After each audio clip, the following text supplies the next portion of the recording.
Yeah. All right, gentlemen, welcome back. We're gonna start with our game preparation for our game of old school Dungeons and Dragons. We've got three of you today. We've got Steven, Tulio, and Ethan. And I think the last group, they managed to ambush a couple goblin guards on their way south from MATSTOW to Twibury, I think. So they were pretty successful. It was a small win for our group. Today, of course, it's just a few of you guys. Some of you guys were part of that group. So hopefully you benefited to some extent after that adventure. Today is currently the 7th of March, year 11. We've got Don the Thief, Roland the Magic User, and Gardue the Ranger. So we'll start with Don the Thief, played by Ethan. So you've got 11 coppers. Do you need to prepare anything before we start? Do you have any questions or concerns? Well, I don't know. What to buy breakfast for everyone? Sounds good.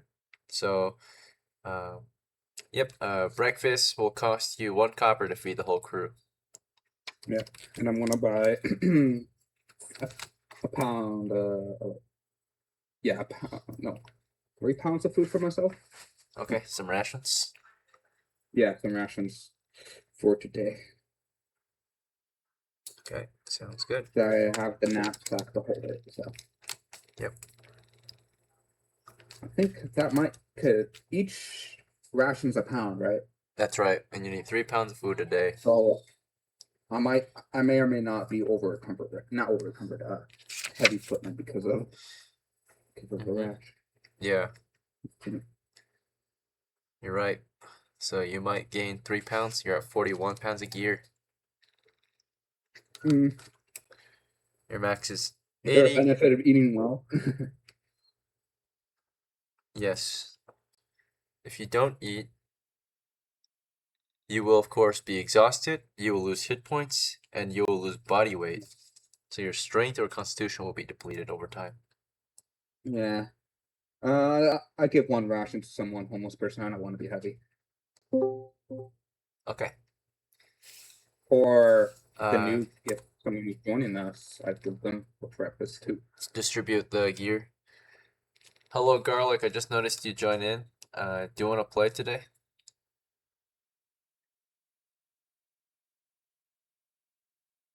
Okay. Sorry, my mic was on the wrong setting. Yeah, sure. Sure. Okay. All right. Well, just sit tight. We'll be with you in a moment. We're gonna help the other players get ready first, and then after them, it'll be you. Okay. So, Ethan, yeah, you'll think about passing your gear off to anyone willing to carry it. Are either Roland or Gardue willing to carry his 3 rations? I'm pretty full, so unfortunately I can't. Okay. Yeah, if you're a heavy footman, you basically can't run away from any fight. Or have little to no I chance feel like of fleeing. you don't really need the rations. Well, not much rations. I mean, But I don't need the 3 rations. I know.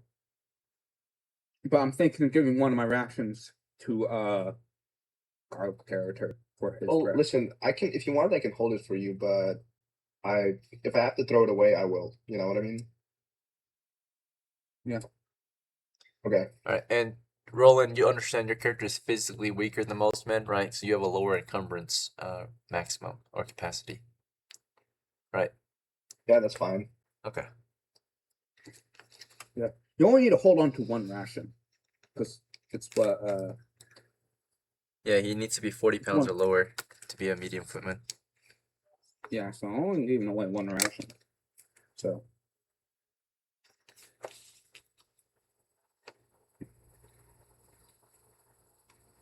I'm giving 1 ration to myself.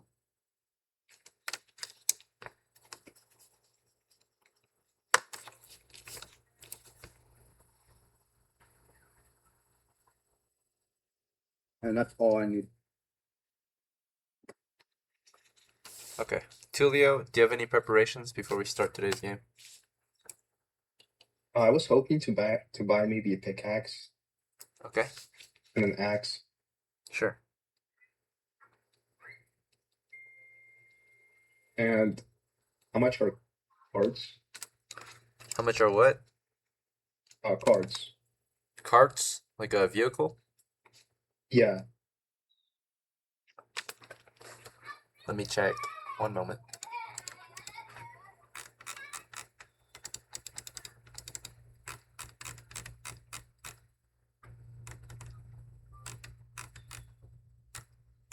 Alright, so a cart is 50 coppers. It carries up to 1,000 pounds. It weighs 500 pounds. Okay. I was just wondering.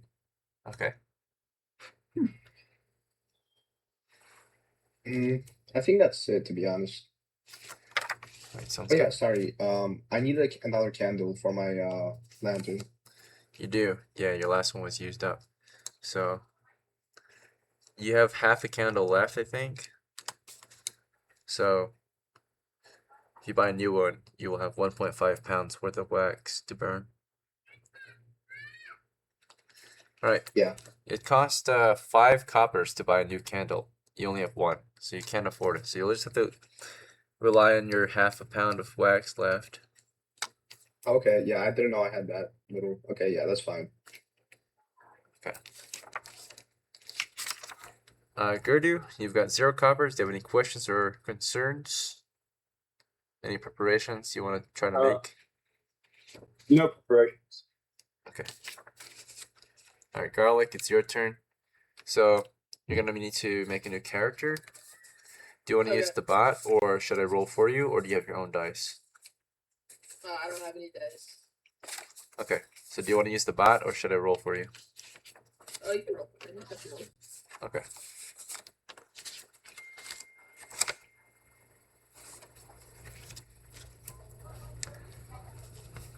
You're thinking with the best or the worst stats ever. I'm putting it all in the script number. Okay, Starting with your strength. You've got 13 strength. You've got 9 intelligence.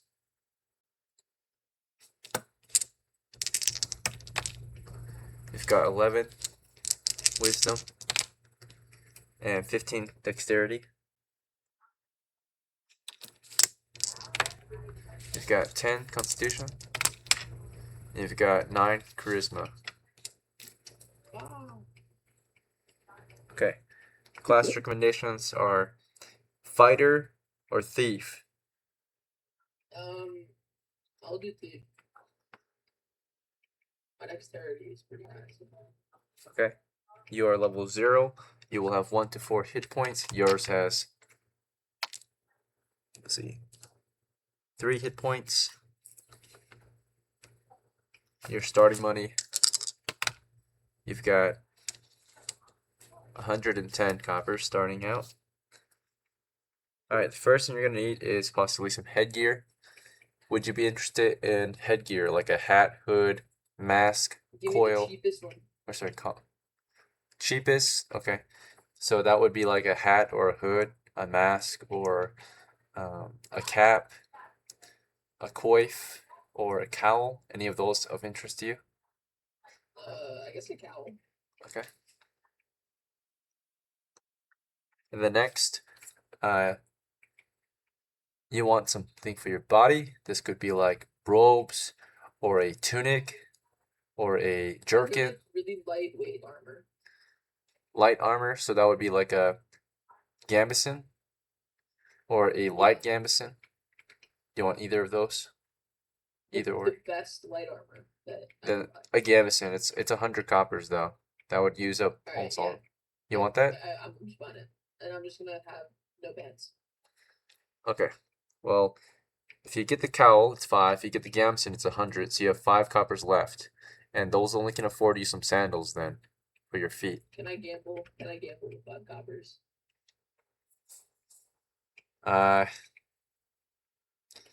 If no, that's fine. Typically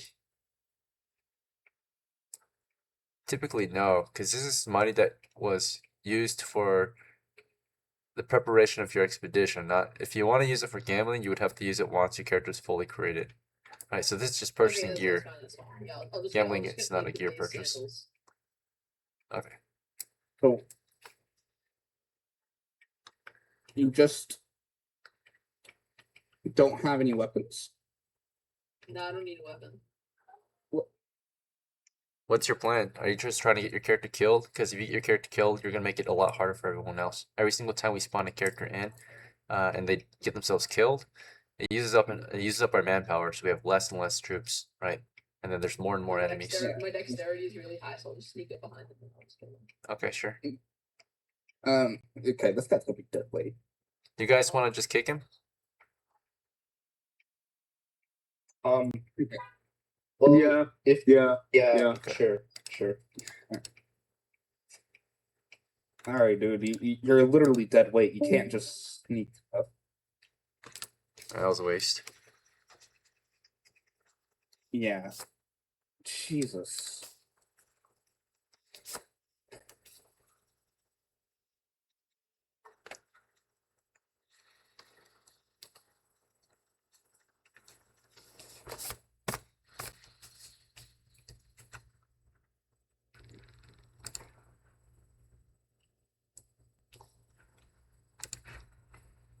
Okay, well in that case, we are done with our preparations. Come back in 5 minutes and we'll start the game. I'll see you guys in 5. Take care.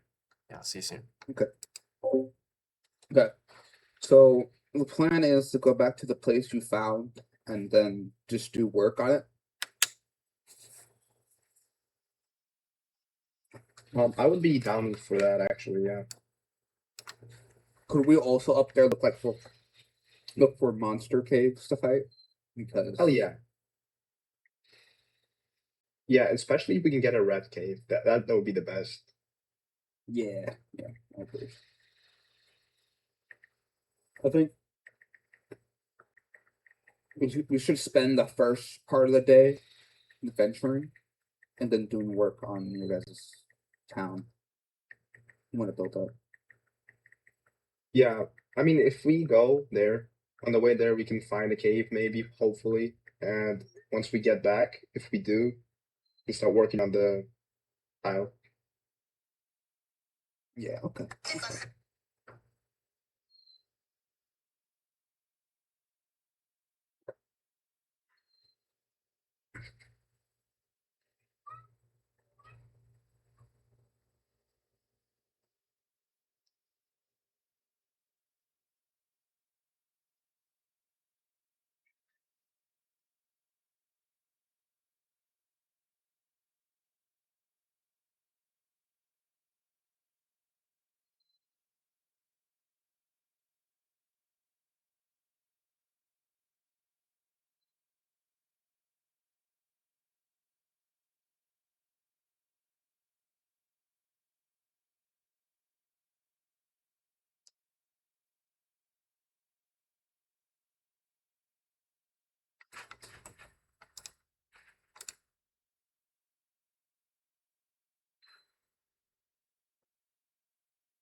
Alright, gentlemen, it's been roughly 5 minutes, so we're about to get started here, but just making sure everyone's back.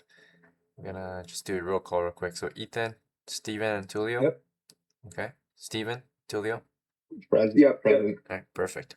So let's get started. Our group left off at the village of MATSTOW, which is the holy village in the mountains, right? They just got back from Twibury, where they managed to hunt a couple goblins, and now the three of you will continue the campaign, right? So it's another day in March, I think, and I think the last group's plan was to continue hunting goblins in the territories of Twibury, right? An estimate of roughly maybe 12 hit dice worth of goblins remain to the south that defend the ruins of Twibury, right? If you manage to kill off all the hostile or opposition, right, monsters in the area, then you can, of course, secure that grid or move into it, right? Or return it to the previous settlers, right? Maybe even have a say in the rulership of it, right, or something, right? They'll become heroes, possibly. All right, so do you guys want to continue with hunting goblins or something else today? What's the plan? Well, we kind of decided that we were gonna make our way up with a new tile again. So You want to go back to Gardune? yeah, we want to try to advance that a little more. Okay. What does Gardue and Dawn think? Do you guys agree or something else? I'm fine with it. As long as they can feed me some food, I can do whatever they want. All right, sounds good. What about Gardue?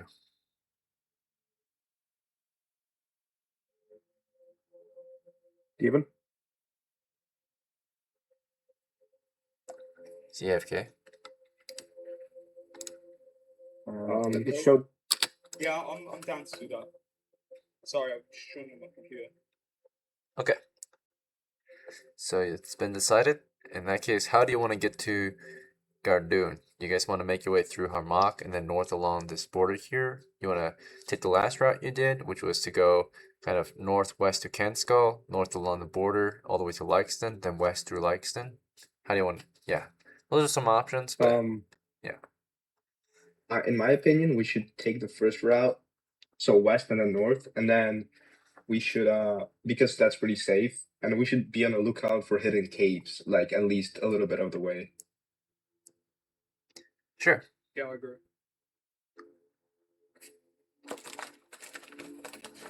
Right, so from MATSTOW, you guys began by traveling west to Harmach. Okay. So there are some known risks, which we'll test for. On your way to Harmach, of course, there's the risk of encountering outlaws. That is a known risk, so we'll check for any signs of outlaws on the way west.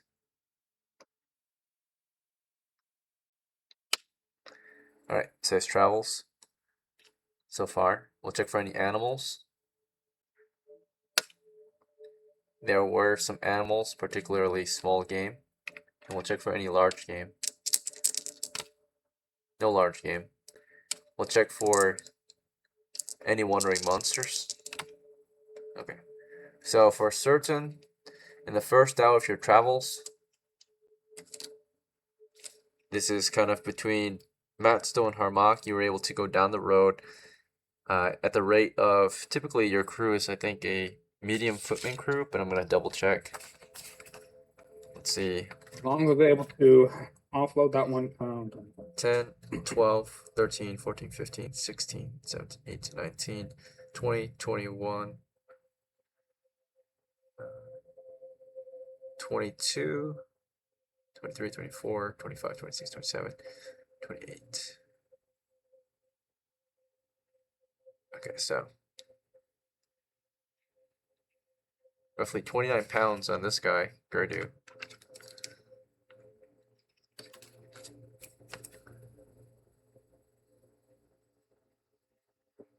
So he's goes 80 and then 40, so then yeah, so he would be a medium footman. Let's see, 2, 3, 4, 5, 6, 7, 8, 9, 10, 11, 12, 13, 16, 17, 18, 24, 27 pounds. All right, so another medium footman, 50% speed. All right. And this one's 40, so yeah, just on the edge. Okay. All right, so yeah, your group is moving at 2 miles an hour. The mountains slow you by 50%, so that's 1 mile an hour. But the road increases it by 50%, so that's 1.5 miles an hour. Given that you want to travel 0.5 miles or 1, so if you can travel 1.5 miles an hour, it should take you all the way to the end of Harmach in an hour's march. So during that time, we checked for any signs of any encounters. We also have to check for any signs of the hobgoblins / undead. Forgot to check that. It's 1-6. Okay, safe travels. So there's only one encounter on the way there. We'll check if we're surprised or not. We are surprised. They are not. So their reaction to us, given that they know we're there, is helpful, if not, in our favor, right?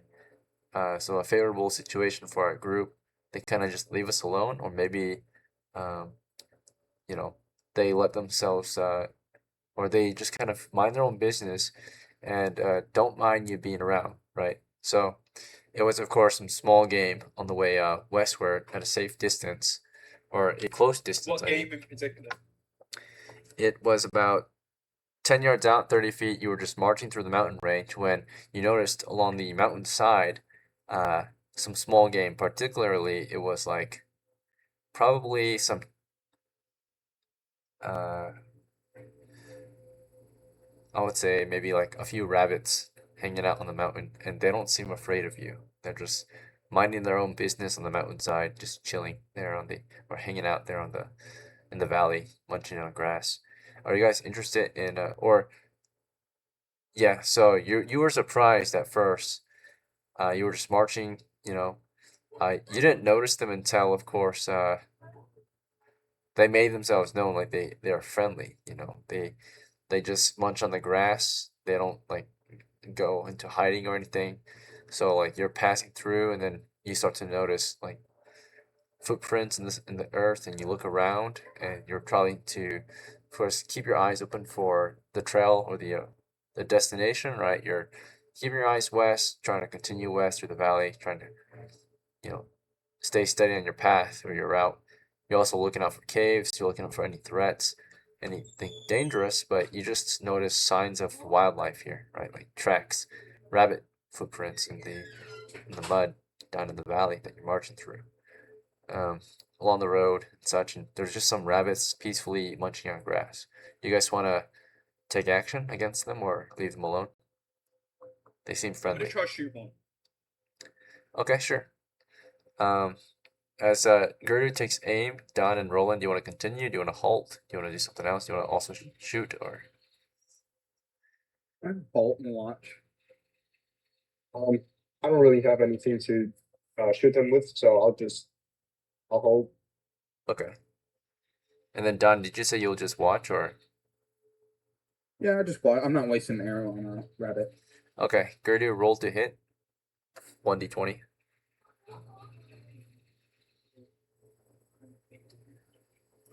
Oh, 19. All right, it's a hit. So yeah, you shot a rabbit dead, and let's see the reaction of the others. They're gonna make a morale check.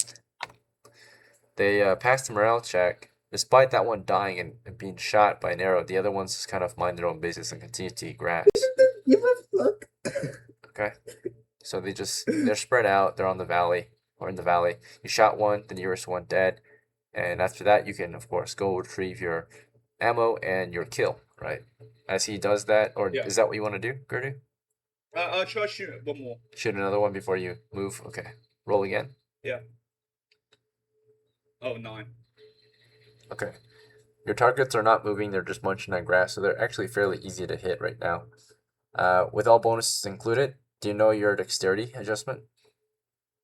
I think it might be 0. Okay, we can double check. Gardue's dexterity is 10, so 0 adjustment. Alright, so this guy, he has a normal chance to evade and to not be hit. Right, 50-50 chance typically. However, you've got a lot of bonuses and penalties. Penalty 1 being that he's so small, right? So it's -2 to your to hit. So from a 9, you went to 7. You're at short range, so -1 penalties. You're at 6. But now we're gonna go over bonuses. Bonuses include the fact that you are shooting him in the back. You know, he's not moving. He's just sitting there, right? He's not moving at all. So you just aim at his back. So that's already a +4 to hit. So it went from like a 7 to an 11. Other bonuses include the fact that, let's see. What kind of bow do you have? Longbow. Okay. No other bonuses, I think. You get a -1 penalty due to your lack of experience and training with the bow. Over time, that will go away after you hit level 1. But overall, you score a 10 to hit against armor class 9. So that's a hit. So hit on the dot. Yeah, despite the low roll, you still hit. And you shot that second one dead. And the reaction of the group is they are starting to become concerned, right? They're doing what is normal. So they're not against you and they're not friendly either. They just they start to like raise their ears, maybe they do what is natural, right? So they start to kind of move away, like hop away, but they're not like scared yet. They're not friendly. They're just kind of concerned now, right? Not confused as rabbits start to die. They're not sure what's going on, right? Maybe they've never encountered this before, right? You're just a bunch of humans, and you don't move toward them. You just shoot them, right? So technically, nothing is happening. Like you're not a predator to the other ones that are not being shot, right? But these arrows are starting to pop. Rabbit's dead. You got 2 shots in. Don and Roland, do you want to just continue to observe, or do you guys want to join in? I Well, I see it's taking a little bit while now. I'm gonna keep watch out looking for threats.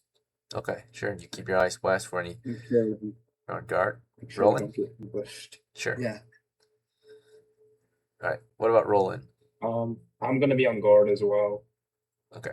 Yeah, because there's some known threats out here in this part of the mountain range, particularly undead.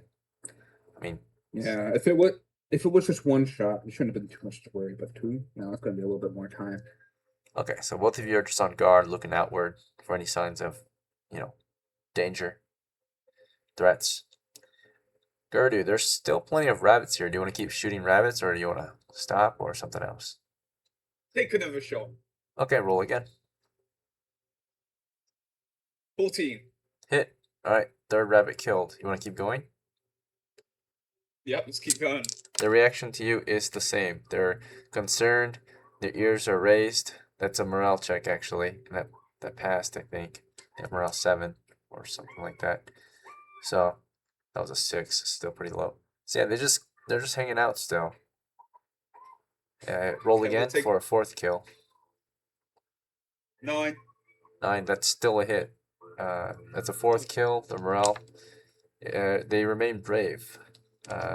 There's a lot of it. Took it 2 shits. The reaction is positive, so in favor, so they're just not paying attention. They're all peacefully living the valley as rabbits die one by one, right, to your arrows. You shot 4 of them dead. You want to go for a 5th? Go for a 5th. Okay. How are we gonna carry all that? 7. Oh, That's a miss. So that arrow misses. Let's check the morale of this rabbit. If he's scared off from that shot.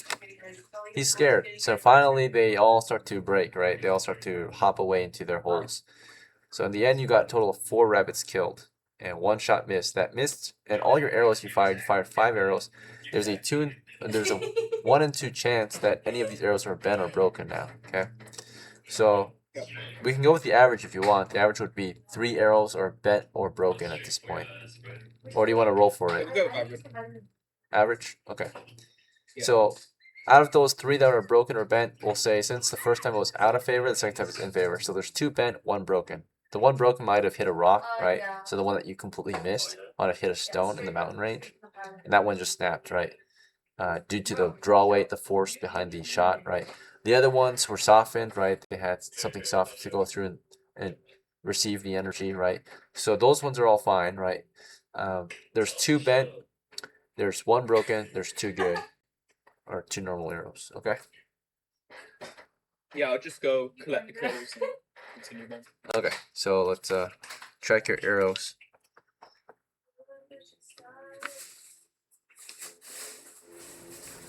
So you went down to 7 normal arrows. Do you want to keep the broken and bent ones, or do you want to just toss them? Nah, toss them. Okay, the arrows are cheap. Alright. And then, let's see.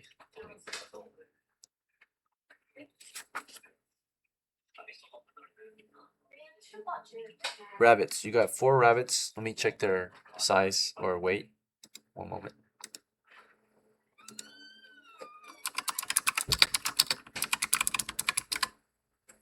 Oh, how many killed? Like 5? Killed 4. No, we're gonna carry all that. Alright, each rabbit weighs roughly 3 pounds, we'll say. So, and the meat wise, they have about 1 or 2 pounds of meat, 1.5 pounds of meat or something like that. So, yeah. I volunteer to carry 2, by the way. So they're 3 pounds each. Yeah. They got guts, they got fur, and they got meat. So I would say 1 pound of meat, 1 pound of like guts and bones, 1 pound of like fur, basically, or something like that. So fur and like feet and bone, cartilage stuff, right? You have 1 pound of guts and like not really edible parts of the meat. 1 pound of actually good meat. So basically 4 pounds of meat total, but they weigh 3 pounds each until they're prepared, right? Until they're skinned and cut up. Let's see. Okay, so anyway, Gertie, you volunteered to carry them. You want to stuff them into your satchel? Yeah, we'll stuff them. Okay. Yeah, I'll carry 2 and maybe. Oh wait, I can just carry all if you want. Let's see. The one that has the least amount of gear is Roland. You've got 27 pounds. You guys want to stay under 40 pounds of gear.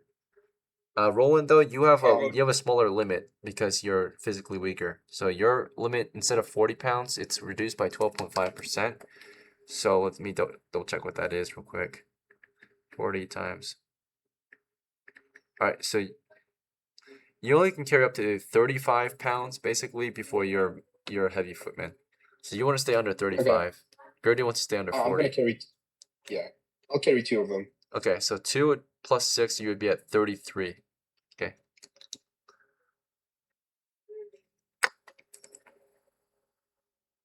Yeah, I'm basically on the edge, so they'll give nothing to me.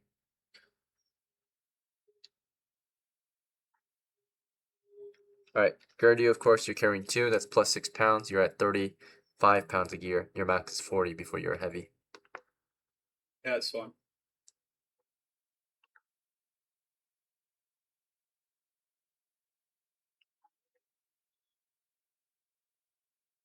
Okay. Annotate it. So after this encounter, do you guys want to just continue on your way or something else? Yeah. Yeah, let's continue on. Do you guys want to slow look for caves or not? So far, you haven't seen any caves yet. If you want to slow down and search an area for any hidden caves, you could.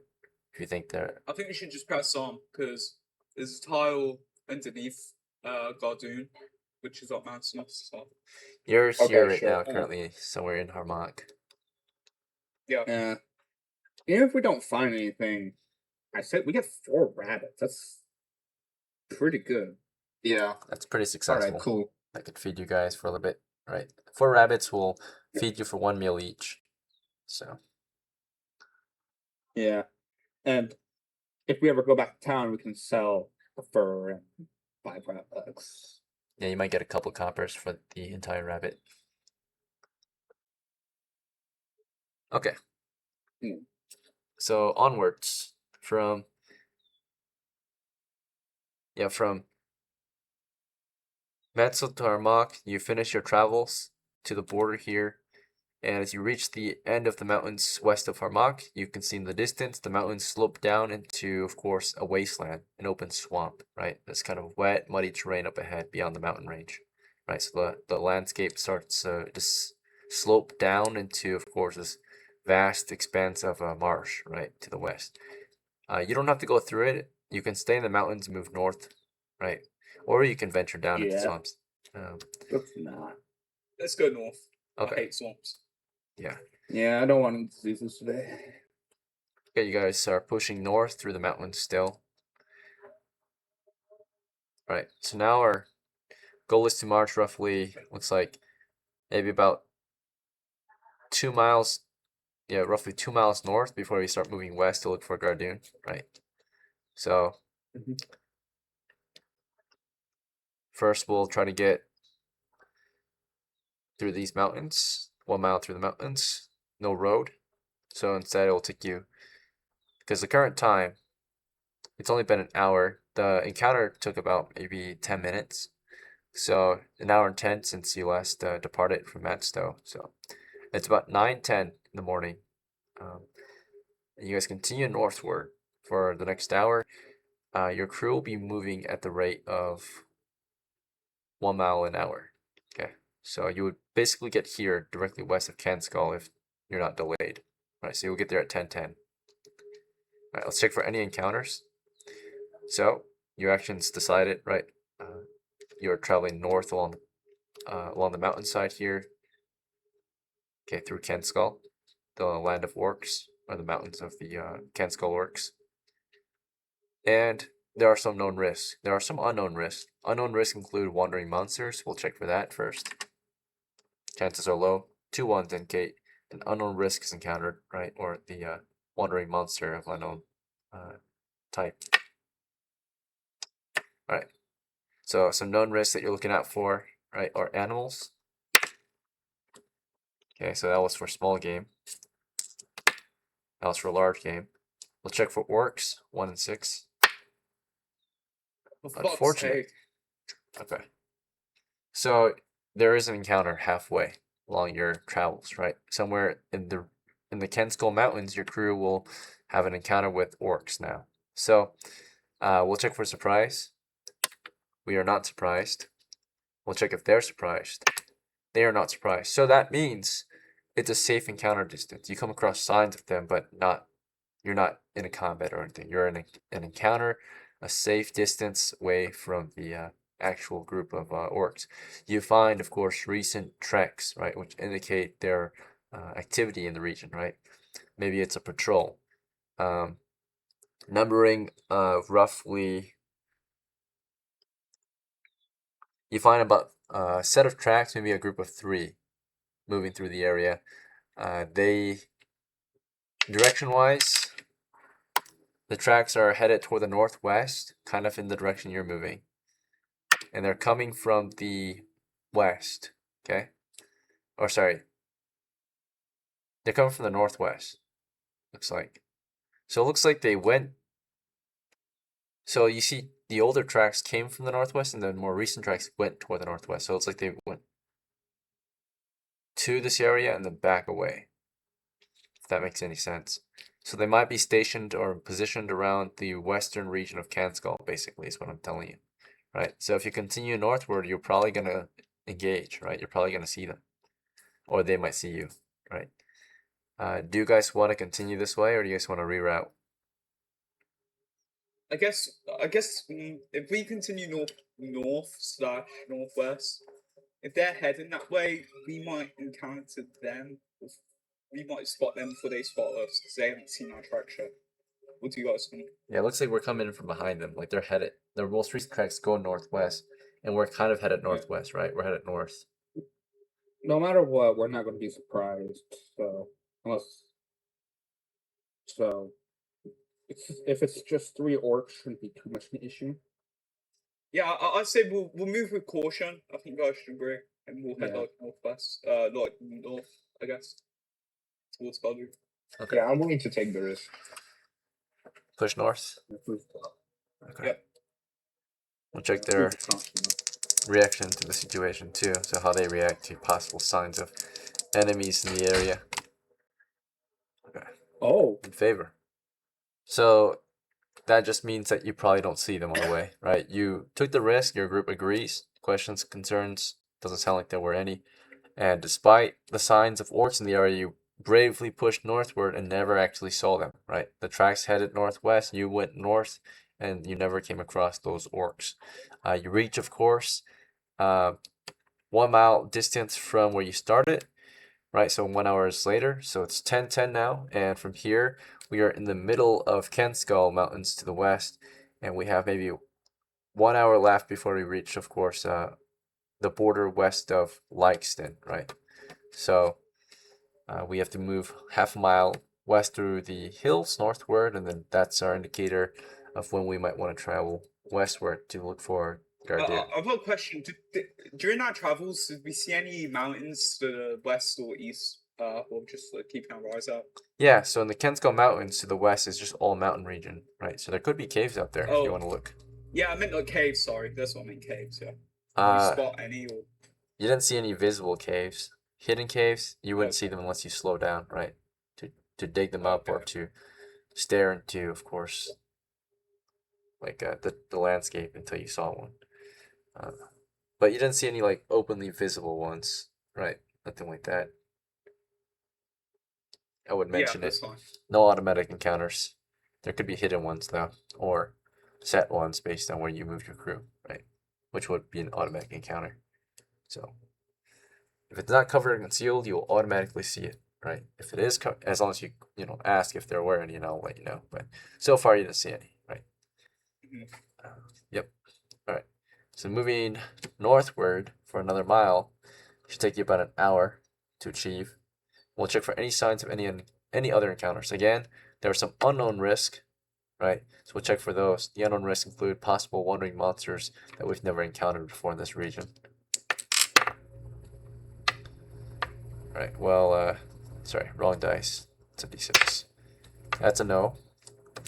We'll also check for, during that hour of marching, any signs of, you're not reckless, you're just moving through the mountain range, but we'll still check for And we don't have a road anymore, so we do have to check for navigation, right? Seeing if we're slightly off the trail, you know, if we're moving in a way where we start to see something we didn't expect to see, right? And that might indicate that we are off course. So I do have to check for that since we're not using the road. We also have to check for any animals, the risk of encountering wildlife. Usually these risks are usually 50-50 hostile or not, right? If it's a predator, it's hostile. If it's a prey, it's not, usually. Alright, well, there was no small game encounters. Large game, nope. And then other known encounters that you might have is pretty high chance to encounter orcs still, so we'll check for orcs. Nope. And then, let's see. We'll check for dwarves. No. And, we'll check for any additional hazards, traps, right? So 2 in 6 chance. Since you're in the mountains. We'll check for navigation, difficulties. All is well. 1 hour later, it's 11:10, so about lunch hour. Your crew's starting to feel the hunger, right? Starting to feel the fatigue of marching. And it's 11:10. You've been marching for the past, 3-ish hours or so, since 8 o'clock. You are now roughly, you think, half a mile into the hills. So from here, do you guys want to begin your course westward in search of Gardune or something else? Yeah, I guess we'll go westward. Yeah. You're roughly Yeah. 2,000 steps north of the hills, right? Or the start of, because you know that a mile is about 5,000 something steps. So when you get to 2,500 steps roughly, that's when you think you should start marching west. Okay. Yeah. All right. So you guys are moving westward now. You're just navigating, trying your best to stay on course. You're looking for any signs of Gardune, the ruin that you discovered in the hills. All right, we'll make movement then and move west. And you believe that it should be about half a mile out, so it should only take you about, since we're 2 miles an hour, sloped 33% by the hills, it's 1.5 miles an hour. So if we're only moving 0.5, it should only take you about 20 minutes before you should be in the area where you can observe it from a distance, right? As long as you're in the right region area. So let's check if there are any difficulties during that 20-minute march westward through the hills. Possible risks include, of course, wildlife. That was for a small game. We'll check for a large game. Okay, we'll check for any wandering monsters. Alright, we're in the clear, it looks like. 20 minutes later, right, from 11:10 to 11:30 now, we reach an automatic encounter. You're moving west through the hills, and as you make your way around a hill, you start to see up on the horizon signs of the ruin, right, built along the hills west of here. The ruins have been spotted. You make your approach, or it sounds like you will. So now that they've been spotted, do you guys just want to march up to the ruins or something else? I say we quickly grab some firewood and we eat local rabbits. Yeah. Okay. Like, we need to practice caution, though. Okay, so maybe some of you will bag a pound of twigs, maybe a pound of branches, and a pound of logs. Logs for Yeah. longer lasting fuel. Twigs to start the fire. Branches to the early start of the fire, right? So early life, and then stack it with logs after. So out here in the valley, you're in mostly grassy hills, right? There's actually very few trees out here, but down in the valley, you might find a few saplings, smaller branches, shrubberies. So you go and try to pick away at what you can. Twigs are easy to get. Branches, you can find them on the trail. Logs are a little more difficult, right? You don't find a lot of dead trees here, mostly saplings. So you'll have to chop into a sapling. Are you guys okay with that? You would just go up to a young tree and hack away, right? Get a bigger piece of wood out of it. Are you guys okay with that? Now, Yeah. trees Yeah. are in limited Yeah, supply, I remember so there is a small forested area, but I think it's in the southwest, the east or something. But I guess we'll just take this. Yeah. yeah. Usually, I guess the hills east of, or the hills to the south of Gardune and west might have a little more vegetation, given the landscape. There's mountains. Yeah. Probably more so toward the west, because water usually flows southward, or wherever there's a decline, right, in the landscape. So water has to flow down somewhere into the hills, right? So from the mountains to the hills, there might be a larger source of water, right? from the hills to the grasslands north of here, there might not be as much, right? Water always will flow down the fastest path, and usually where gravity also influences. So there could be some water up to the hills north of here, the edge hills between the hills and the grasslands. Between the hills and the hills, probably not, right? The terrain's pretty even. And then between the mountains to Gardune, there's definitely a change in elevation. So most of the water might actually be to the north, right? There might be a lake between Gardune and these plains north. Yeah, I remember there was gardens producing fruit to the east. I do remember that. I have that. Okay. Yeah, so probably being fed by some of the mountains northwest, right? Yeah. The hills. Okay. Yeah. So the hills, of course, don't provide enough water, but the mountains do, right? When it rains.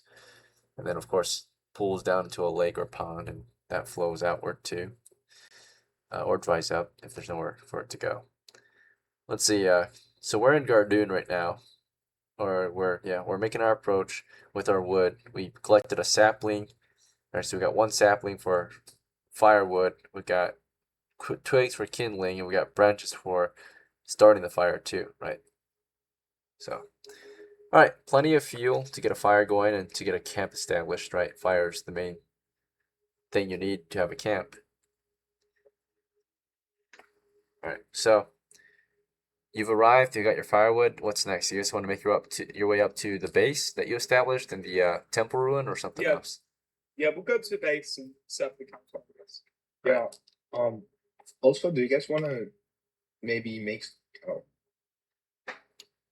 So there's an encounter here, unfortunately. This was unknown to your crew until now, right? So we'll check for surprise. No surprise for our crew. Not surprise for their crew, or that group. We'll check reactions, or it's safe encounter distance. So you find signs of activity in the area that doesn't belong to your group. All right, reactions are good. Okay. Yeah, 12. That's extremely positive. So, turns out, when you get to, of course, the ruins, or as you approach, you notice that there's already smoke. There's smoke at the ruins. There's someone up there already. It could be maybe old crew members, or it could be someone else. Naturally, when you got back to town, people are questioning what happened. Reports, of course, are spread throughout, when you tell your stories of what you did, the glory that you had out there, that quickly spreads, and that could, of course, draw certain, maybe even unwanted attention, right, to the area, right? That's how you guys learn about places too, right? Maybe other adventurers, right? So, unfortunately, it looks like it's being occupied at this time, right? But with your approach, you notice that they actually saw you from a distance approaching, and when you're looking there, you can see someone in the ruin waving you over, right? But you guys don't know who it is. It looks like an adventurer, right? Let's approach. Agrees. You guys want to make a movement? okay. If you guys want, I could have to go there individually to make sure. I say we just do the approach. If we wait for Okay, sure. Alright, approach then. Okay. It looks like it's a group of half a dozen men. You guys were making your approach. The encounter distance, so the distance in which you were able to see them, we're going to go by feet for this one. So it's 100. Okay, so that's 160 feet. So you were at 160 feet, right? It's a pretty safe distance, I think, right? So that's about maybe, for your group at least, and that's maybe about an 80-second jog away, right? Or if you sprint it there, maybe even faster, 3 times quicker. So you would move, 60. Yeah, it's not far. 160 feet is not far, right? It's like down the road, basically, right? So, it's a short jog away. You're on a hill. You're looking, or you're at lower elevation actually. The temple ruin's built on a taller hill out here. You're in a hilly landscape right now, right? Like it's just kind of flat and rugged and slightly elevated at certain times. And on the more higher parts of the landscape are where most of the structures are built. You see, of course, beyond the remnants of ruin, in the center is that temple, glowing fire, smoke rising from it, and someone standing outside, welcoming your group toward the ruin, right? At 160. So your whole group wants to go, or just a few of you, or I don't know. you head over? Okay. I'll follow. All right. What about? I follow, but keep a distance, like Okay. say 60 feet. 60 feet of distance, so you let the crew go ahead, and you will start to trail them from 60 feet. Okay. So once they're like Yeah, halfway because- there, that's when you go after them. Yeah. Okay, so 60 feet is a pretty big distance from you and your crew. It's like, you know, 60 30? cars Would that down be the better? road. Right. 30 feet? Okay. 30 feet is Yeah. within jogging distance, like 10 seconds away from you, right? Yeah. So 30 feet's a little more reasonable. That's like, you know, down the hallway, right? 60 feet is like 3 hallways or 2 hallways down, right? So, Yeah. Okay. okay. So, yeah, 30 feet is pretty good. You know, you can probably catch up to them in 10 to 20 seconds. All right. Well, the group starts to move west toward the ruin, right? So up and down the hills, through the valleys. You're just moving toward them carefully, right? Do you guys want to have your weapons drawn? The guy on the hill, he's just looks like he's holding a piece of fruit maybe, and the other hand is just supporting his weight. He's kind of leaning up against the wall, right? Just casually waiting there. As you guys yeah, approach. Is it alright if I have my Well, rabbit out, like in one hand? Yeah, Sure. yeah. We'll show the rabbits like with secret foods. Okay. Yeah, so the guy up there, you approach, it looks like he's some kind of adventurer, right? Given his attire, he's wearing a hood and cloak. He's got his shoes on. He's got a belt. He's got like pouches and Good Lord. camping First gear, right? NPC adventure I've ever. Ooh. So Oh, he's up there on the hill, and he's like, just saying, like, as you get closer, he says, good afternoon, gentlemen. Fancy seeing that we've got a few new guys here. It looks like you're here to also explore the ruins. And there's a couple other adventurers start to approach and see your group, right, as you climb up the hill. And they don't show any weapon or hostility. They seem very friendly. Say, hey, come join us for lunch. I know it's a little late, but we've got plenty of food. And you can smell that they're cooking stew. It smells like vegetable stew, right? The guy's eating what looks like some kind of like vine of grapes, right? This is probably from the garden. So yeah, they welcome you into your previously established base that they have began to occupy since you guys, of course, abandoned it. So no one was occupying it. So technically, it's theirs now, right? Unless you want to lay claim to it. But yeah, they welcome you into what you guys thought was your base, right? So they say, welcome to our base, please have a seat. And you climb up and you show your rabbits and, you have a seat maybe. Or what do you guys want to do when you get up there? They just kind of make space for you. Yeah, we'll say hello, and we offer the rabbits, pat them to sit. Okay. Yeah, you bring the rabbits in and you can see let's see the reaction to the rabbits. It's a poor reaction. They don't seem to care. They ignore the gesture and they just say, have a seat, enjoy some stew with us while it's hot, right? Yeah, they kind of ignore the rabbits. So as that happens, Don and Roland, do you want to say or do anything during the approach? Well, first things first, I'm gonna cash out. It seems like everything's safe. Yeah, catch up. Okay. And then what about Roland? Do you want to say or do anything as I'm gonna be like, oh, that's nice to see other adventurers here, not monsters. Yeah, so yep, you share your thoughts with them. They make some space for you. When you get up to the ruins, you find that they've encamped it, right? So besides the stairs to the south, you can see, of course, they've got themselves a little campfire on the south side where it's walled off from the stairs, right? Sitting around the fire is like 3 guys. You're with the other 3 guys who are inviting you in, right? They were probably on guard shift or something like that. Of the 3 guys at the fire, 1 guy's just watching the stew. The other 2 are sleeping.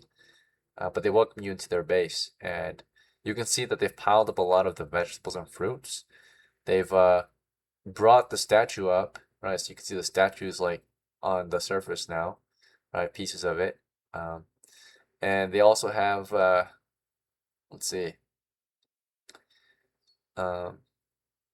Besides the statue that they discovered, so since they discovered it, when you discover loot and capture it, so it becomes into your possession, your character gains experience for it, but you only can get experience for a discovery once, right? So unknown things, lost treasures, right? So you guys can't take that statue and gain XP from it again, right? It's already been discovered by your group. So That's alright.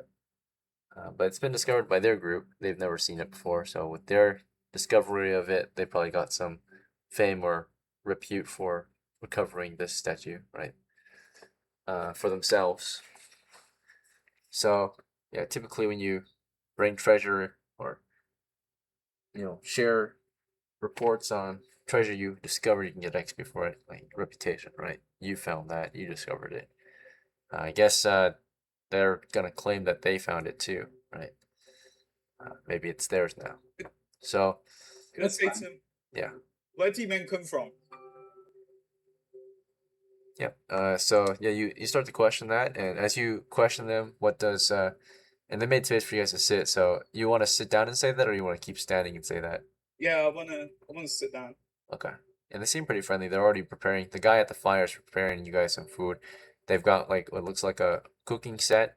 So they invested in cooking equipment. They have wooden bowls. So he's pouring you guys a bowl of soup, vegetable stew. As Gardue asked them where they're from, Don and Roland, do you guys want to do anything or say anything, or just have a seat and listen, or? Just have a seat and listen, let them talk. Interrupt. Okay, Yeah, what about Roland? I mean, I'm gonna sit down and say, thank you for the hospitality. I'm excited to eat. Yep. So, yeah, they Roland, for you, as you sit down and show your appreciation, the guy near you, he looks like, I mean, they all look very similar. They're all peasant adventurers, right? And wearing hoods and cloaks and traveling gear. They all look like they're here for an expedition, right? They're like yourselves. The guy here next to you, Roland, he's saying, "Hey, the soup is really good. I hope you like it," right? And the guy with Gardue, the first guy who talked to your group upon arrival with the fruit in his hand, he says, he will answer you in a moment. And then the other guy's with Don, so he shows Don his seat. This guy, of course, let's see how he reacts to Don, since Don's not really doing much. He seems normal. He doesn't really react to Don. He's just like, here's your seat, right? And you sit down, and it's not much of a seat, really. It's just on the floor. There's some like rocks they brought up or slabs you can sit on if you don't want to sit straight on the floor, so you want some like elevation as you sit. Yeah, Gardue, the guy eating the fruit answers you, and he tells you that their group is all the way from Mogulin, and they heard news of he says, yeah, we're from Mogulin, actually. We used to, of course, we used to be mercenaries, but times have become difficult, you see, and there's not a lot of good work in Mogul anymore. After hearing rumors of treasure out here west of Lykeston, we had to, of course, move out here and find out what it's all about. When we got here, though, there was no one here, just some treasure and unguarded ruin. So it's our lucky day, I suppose. Yeah, we were the men who discovered this place with the help of the dwarves to the east. We were able to pass through here, and our goal was to ideally get away from MATSTOW, as it's under constant attack and pressure at the moment, and hopefully find new lands to delve caves in and dungeons. So He reacts positively in favor. So he's like, "Oh well, thank you for this discovery. If it weren't for you, our crew would never maybe thought about coming to a place like this. Maybe we can work together." I'd say, yeah, I mean, we need all the manpower we can get. We have the dwarfs protecting this land to the south, but we don't know what's north yet or to the west, so we have to be careful. These lands are not safe for you or us. And he tells you, we got here yesterday, and we decided to encamp the place to recover from our hard work, exploring this area. But we plan to go back soon. We plan to go back to maybe MATSTOW to sell off our loot. Look at this. And he shows you the statue, right? This looks pretty valuable, doesn't it? Dawn's was not very much of a good idea, I don't think. That place has full of bandits. Okay. As you suggest that. Oh, go ahead. I was gonna say, yes, that is the Lady Hela. She's a very divine god, and I wouldn't actually recommend selling her. It could strike anger. We were reading upon the Lady Hela, and once we approached it, when we read upon her, we find these lands. So we believe it could be a gift from her. All right. And as you're talking to him, and Don is suggesting his idea about it, like how it might be dangerous to go back to MATSTOW. Roland, you want to say or do anything? Well, I'm gonna munch on my soup, Okay. and I'm gonna be like, if you're going back to MATSTOW, be careful. There could possibly be some orcs. We saw a few footprints of them on the way here. Okay. And as you say that, the guy with you, who's sitting next to you, he's like, let's see his reaction to you. He's just concerned. He's like, "So, how do you like the soup? But do you want to ignore him or do you want to react to him?" I'm gonna be like, oh, by the way, do I see them eating the soup or no? Yeah, they're eating the soup too, or at least one of them is. By the way, let me tell you about what the soup is like. When you guys get the soup, it's a wooden bowl of soup or stew, and it consists of carrots and radishes and olives, and it's all mixed together, and it's very salty. They put salt in there, it looks like, and although it's salty, it's pretty bland. It's just boiled vegetable soup, right? So honestly, if you don't like vegetables, it's a pretty plain meal, right?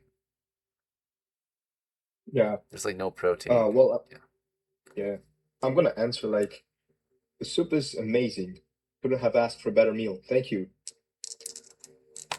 All right. He reacts positively and says, "Yeah, don't be shy. Eat as much as you want. There's so many vegetables here. We found them in the garden." Yeah, what's up, peoples? Right. Right, the garden. We've been there before. It's a very nice place. Let's see his reaction. He says, Oh. he's super helpful, actually. Actually, super positive to you. It says, "You know what? I think we're going to be great friends. We should go to the garden after this." Yeah, as long as you guys figure out your plans, we are happy to help you. Right?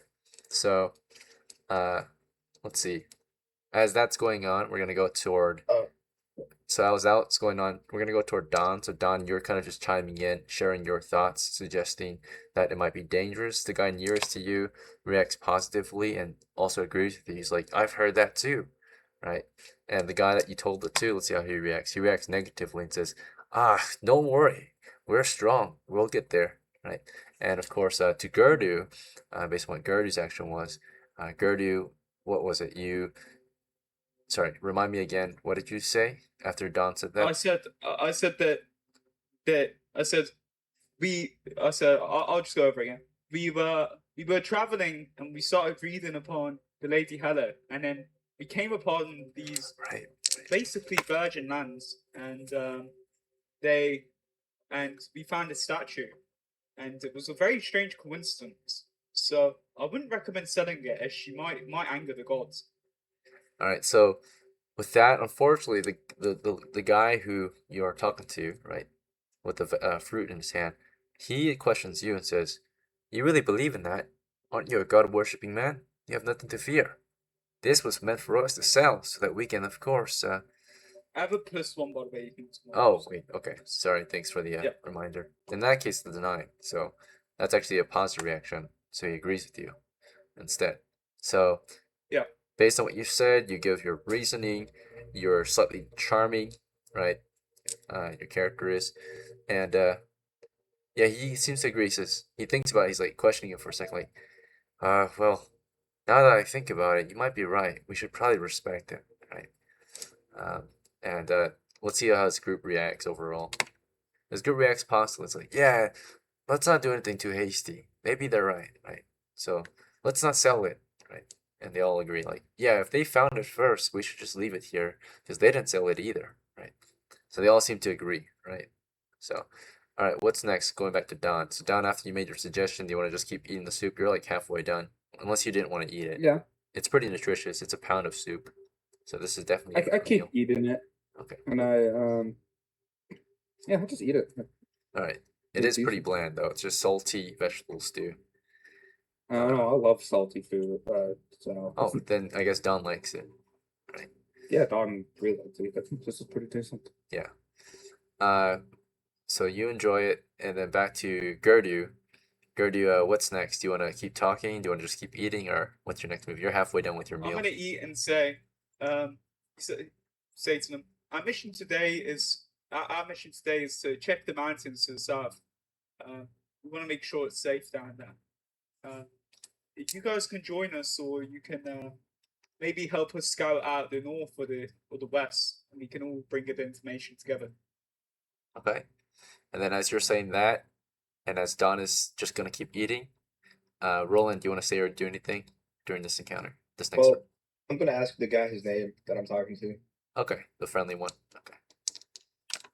All right. So this is the reaction for the guy nearest to Don. He's just reacting neutral, so no reaction at all as Don eats. The group toward Don, neutral still, so they don't really pay much attention to him. He's keeping a low profile. Roland, back to you. You're eating. The guy is eating with you. He asked for another bowl, so he's the only other guy that's eating because they all already ate, and there's plenty of stew. It looks like they've got a cooking pot. They've got tons of vegetables in there. Just one guy stirring it to keep it from like sticking to the bottom, right? Keep mixing the flavor. Well, yeah, you ask him his name. Let's see how he reacts to that. Very positively, and let's roll for it actually. Let's see. I like to roll for it. Percentile. Even I don't know everything. The dice will tell me the answer. 100 on 4. So let's check. We're getting very lucky with these rolls. Yeah, today's a good encounter. It looks like our first friendly encounter in a while. Let's see. Yeah, it's the first time seeing NPC adventurers too. Yeah, they're not much different from you. They look like they might have been a group of robbers once, given their attire. They all wear hoods and cloaks and masks. Let's see. Well, they said they were mercenary ones. Yeah.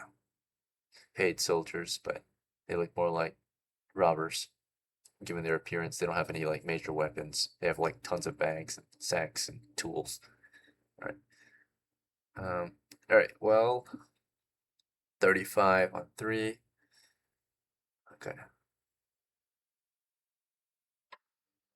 All right. So you're talking to a guy named Zorton. So we got Zorton or Zortdon. Zortdon. Yeah. So How do you spell that, Egan? I'll write it down. So one of our friends, this is the friend maybe toward, this guy's especially friendly toward the character Roland, right? So Zortdon. So Zortdon, he seems very friendly toward you, Roland. He says, my name's Zortdon. I know this sounds maybe a little weird, but what's yours? Hey, nice to meet you. Your name sounds alright. I'm Roland. Roland. Let's see how he reacts to that. Pretty positively. He already likes you, so he's like, "Oh, that's a cool name. I like it. Roland. It sounds like a name of a hero." Oh, I like the sound of that. Maybe me and you will become heroes one day. As you guys talk, back to GARDUE. Let's see. GARDUE, one more time, remind me what you last said. Oh, I said we're gonna explore the Oh mountains yeah, to the south, Okay. and they can check the north or the west. You Oh. explain. They seem to agree. So they originally were planning to head back to MATSTOW to go sell their loot, right? But he says, you know what? That might be on the way. So maybe we'll go south with you and then part ways a little later. How's that? Yeah, it's fine. I agree. So we gotta sell our loot. And you look over their loot, in their bags and such, and it looks like their loot is different from what you guys found. It consists of a lot of household goods, mainly like silverware covered in dirt, platters here and there, bags of it though.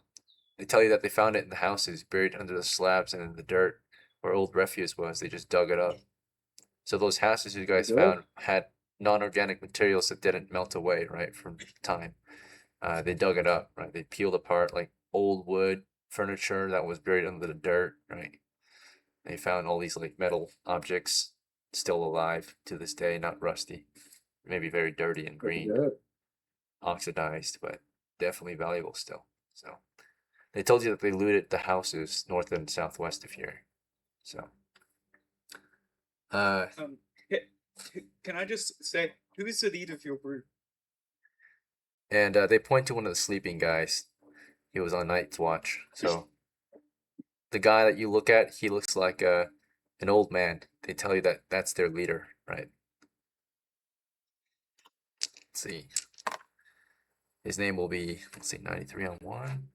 And so LA, sorry, 34.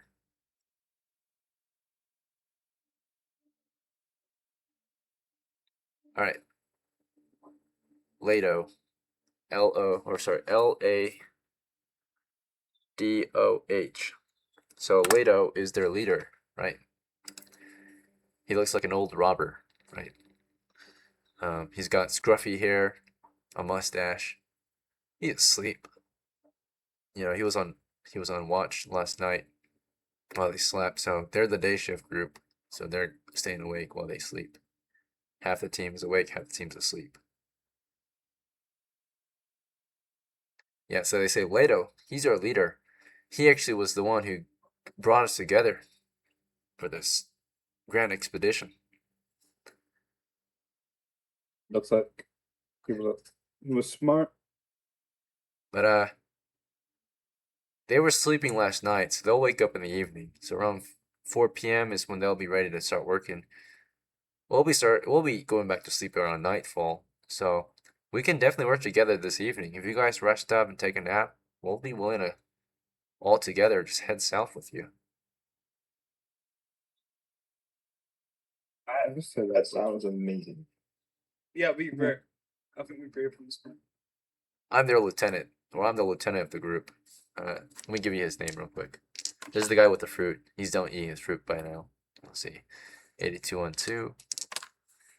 And 1 on 2. Okay, so he introduces himself as Igael. Igael is IGAEL. So Igael is the eater of the fruit and the one that talks to you guys the most, or at least leader to leader. So he's apparently the group's lieutenant, and the captain is, of course, Leto. All right. So yeah, we agree upon this plan. It's great idea. Okay.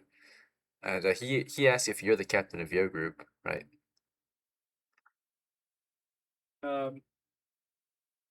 Yeah, I assume so. I'm the captain, Gardue. We named these names these lands Gardune. Right. So I was once discovered. All right, so to speed this forward, do you guys want to just like hang out, rest up, and wait till the whole group can move out, or are there further actions you guys want to take before we do a time skip to I'm move on with the chilling. plan? What's the next meetup? Hello, Give. Yeah, I'm gonna. You're late, I'm so you gonna. can't join in at the Oh, moment. I 'cause know, I know, we're I know, starting. I know that. I've been here for like a minute. I've been just listening to something. Okay. You're welcome to spectate. Just try not to interrupt. I've been.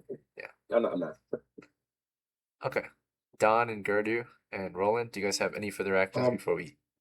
Yeah, I'm gonna be like to Oh yeah, Zortek. you want to go out with Sorten to the garden? Okay. Yeah, I'm gonna be like, hey, let's go check out the garden. Okay. What about Gardue?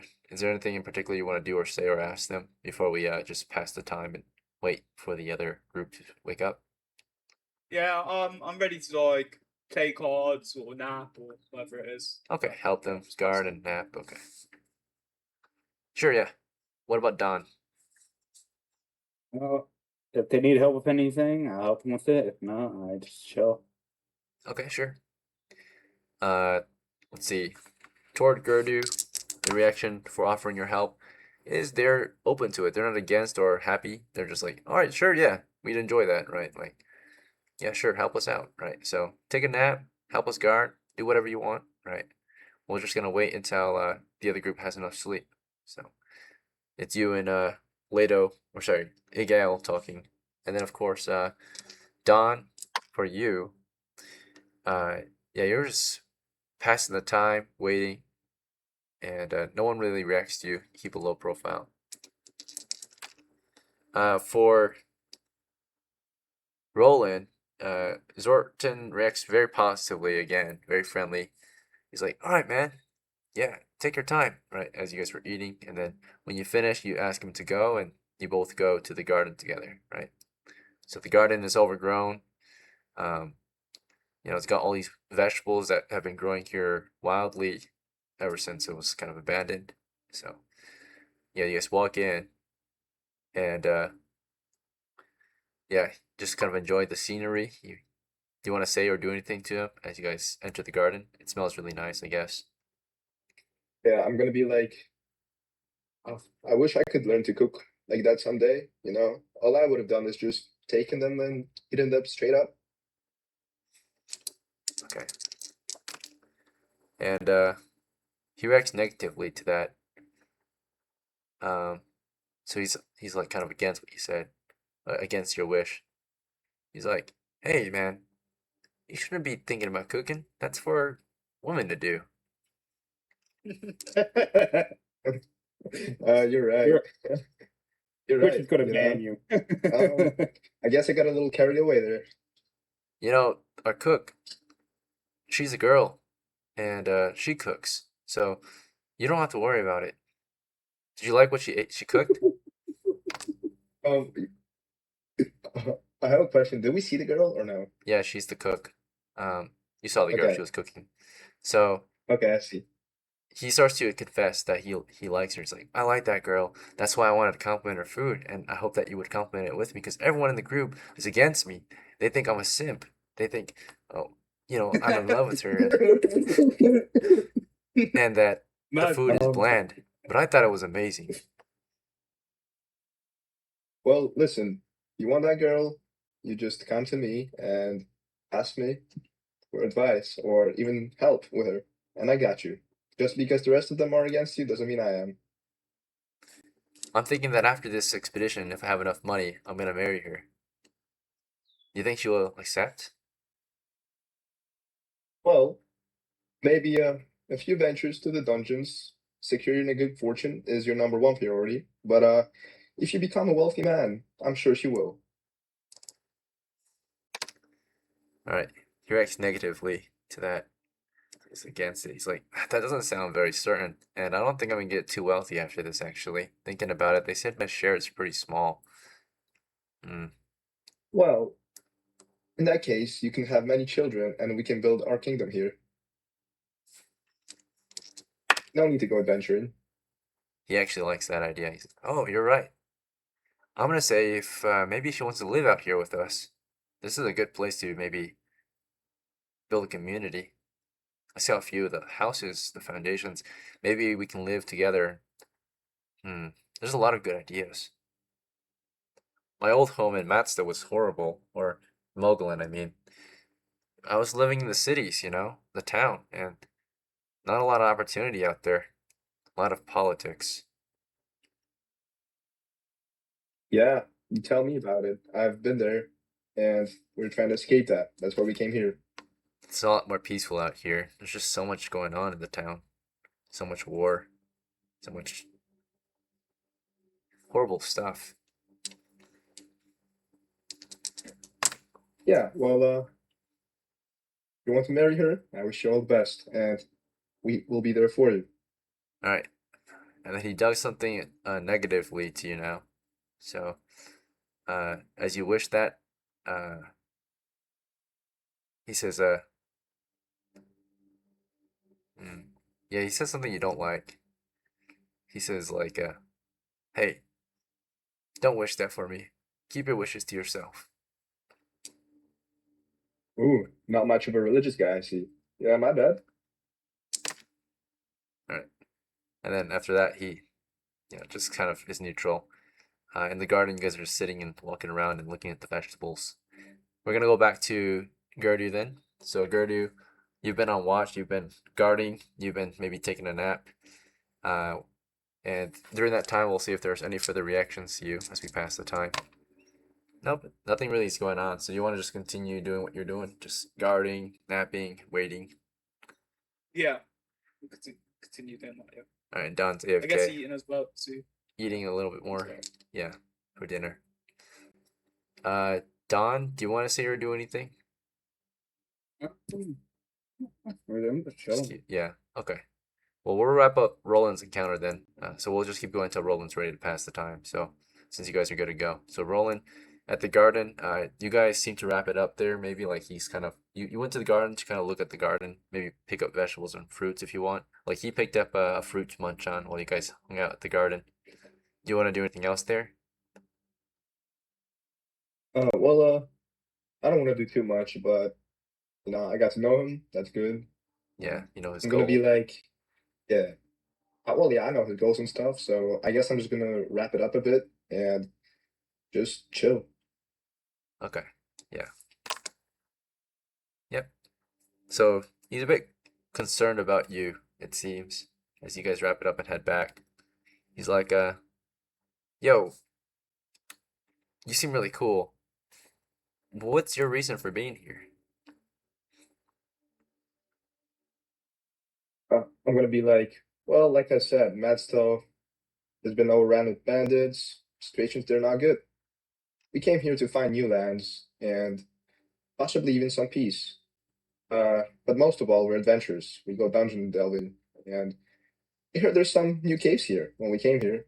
So that's why we're here. Alright. Negative reaction. Yeah. I guess that's kind of a good reason. Peace. I was looking for some action too out here, but also peace. Away from the boring, mundane nonsense in Mogollon. And then he just moves on, right? Not maybe a good reaction to you. So here's your reason, and then yeah, just kind of ignores it or brushes it off. You guys get back to camp. You've got kind of a friend now, Zorton. And yeah, let's see. I'll introduce you to the rest of the crew. So there's Zorton, there's Igal, you met them. There's the other guy who was with Don. We can roll up his name real quick. 80 on 1. Okay, so that's whole. Okay, so then 37 on 4. Okay. Wait, the guy that you went to the gardens with video, is that Zortef? Yeah, he went to the garden with Zorton. Yes.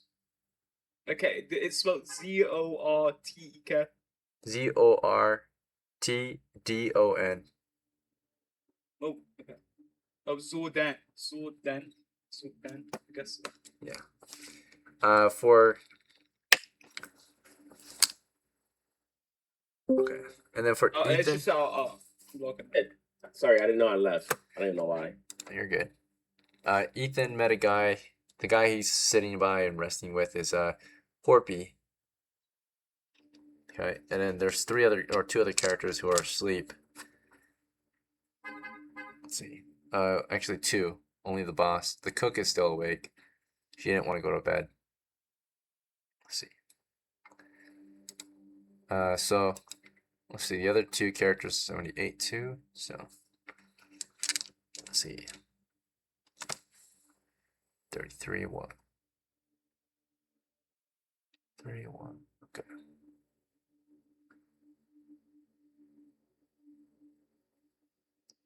Alright. We'll go Dako. So Dako is one. The last character. So 1, 2, 3. 8, 2. And 101. Okay. Alright. Chalice. Or Chalice. That's the girl. Every band's probably held their way before that. Maybe. Let's see. Alright. So, yeah.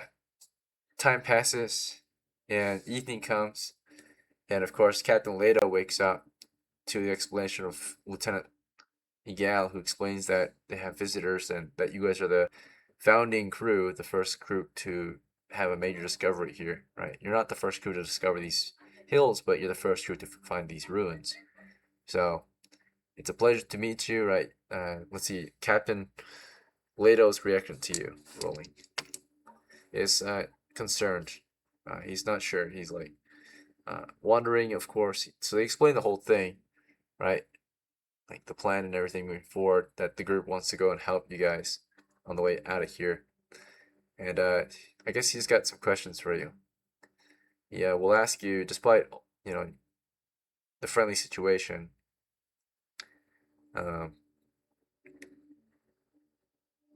he will ask you basically,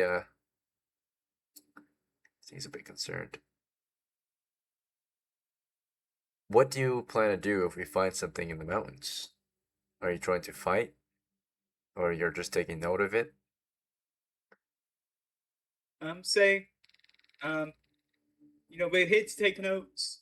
If we find a cave, our crew will go explore it, and you're fully welcome to come along if you want. Alright. As that happens, of course, Don and Roland, do you guys want to do or say anything as the other group wakes up and the meeting is had, right, between your group and the rest of their party that was asleep? I'd chill. So yeah, okay. Roland, do you want to say I want to anything? get to know, like, I just want to kind of be friendly with them, you know, get to know them, Get to know them. know some of them, stuff like Alright, sure, yeah.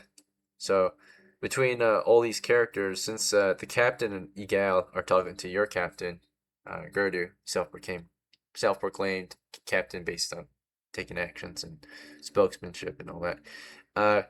So, while they're conversing, I guess available to talk to is Zorton, the guy who's hanging out with you, and he seems very fascinated with Chalice, who, of course, after cooking, went back to sleep to get some sleep before, you know, the shift began. So you could talk to either him or Chalice or the other guys you didn't really get to talk to. So Horpy was awake earlier, kind of, right? He was hanging out, sitting near Ethan or Don. There's Dako, who was asleep by the captain. Do you want to talk to either of those guys? Well, I want to kind of like say to Zordan, well, I'm excited to meet the rest of your crew. You want to come along? Yeah, he'll introduce you to them. So Okay, yeah. the other I guys would like to react meet those two guys. extremely negatively, hostile, possibly attack. So Dako wakes up and he sees Roland, and he for some reason has a very bad reaction to Roland. I suppose maybe there's some bad history between you and this guy. So Roland, Maybe he wasn't expecting to see a stranger in his camp. Maybe he thought the worst was going on. Yeah, so when Zorton brought you to Daco, Daco was kind of a bully toward you, right? You know, you walk up, he's trying to introduce you, and he says, "Get the fuck out of my way," right? And he just walks through you and goes out to take a piss down the hill, right? Alpha. I'm gonna be like, well, I get it, anger after sleep, but he definitely has a problem. All right, and let's see how Zorton reacts to that. Oh, sorry, my die fell on the floor. Just a sec. So he's immediately hostile, but your guy, Zorton reacts confused and concerned. He's like, "What's your problem?" Right? He says that to Daco, of course, questioning Daco's, rudeness. Let's see. Horpy's reaction is neutral, doesn't really care. Chalice, she's -2, so she questions Daco and says, "Can you do that somewhere else?" And he starts pissing really hard, like a horse. And let's see. As that's happening, of course, Don, do you want to do or say anything? Looks like you're next to Horpy, who's just kind of resting near you. He's all packed up and ready to go, though. I'll just chill and get ready to like leave since it seems like we're getting ready. Yeah. Okay, so you and Horpy just kind of stay in the background. Okay, and what about, let's see, back to the leaders of the group. So Gardue, you were conversing with Leto. You gave your response on what the plan was in case of encounter, that you're looking for caves that you want to explore. His reaction to this is still concerned and confused. He's like questioning you. He's like saying like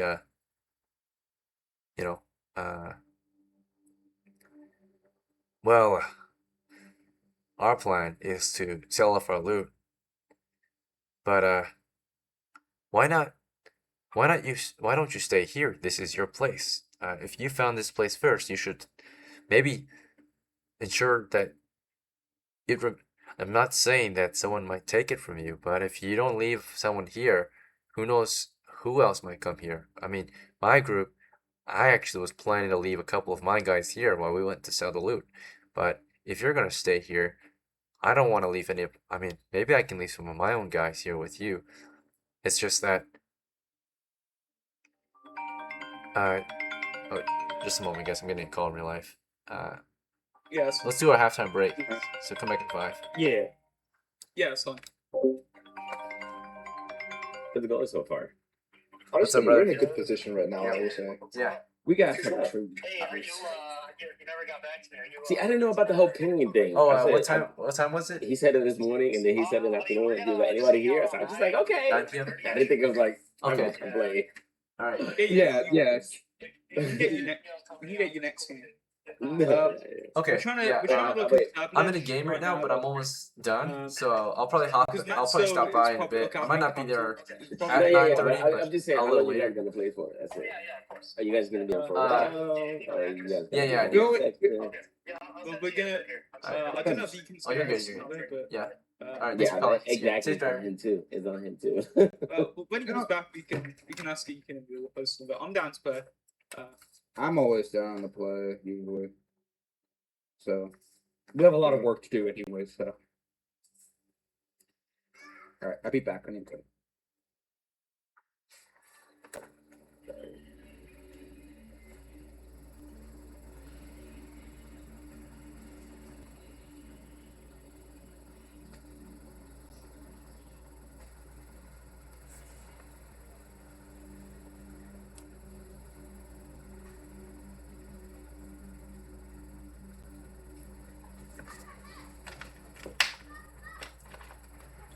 Yeah, this is a good crew with Matt though. Luckily they weren't like outdoors or bandits or something. We rolled really well, so it was actually really my favourite this game. Yeah, we should try to convince them to stay definitely because that's going to be our foundation for the whole kingdom. Kind of. Yeah, I mean these guys are adventurers, so I think as long as we say to them, yeah, we'll protect the lands, you can go explore, we'll go explore, the surrounding tiles, use this as a base. I think they'll agree to that. Hopefully. Yeah. And they'll be useful if we get into battle. good for any other people. We have the Yeah. dwarfs there mainly handling the orcs, but we don't know what's surrounding this place. So. If it's orcs, I would say that's really good. Like probably Yeah, the best. orcs are ideal because we're in hills. We can do like guerrilla warfare. You know, it's hard for them to run up a hill. They'd struggle. Yeah, goblins I also don't mind because they don't really attack bases like this. Yeah, goblins don't do open combat. They're more of like cave dwellers. They're really Yeah. dangerous. So. I'm trying to think. The only faction I wouldn't really want to run into is like probably enemy humans. They'd be dangerous. Gnolls. Any of it? Can you think of any of them? Honestly, faction. Maybe kobolds as well. Would be more. Yeah. I bet.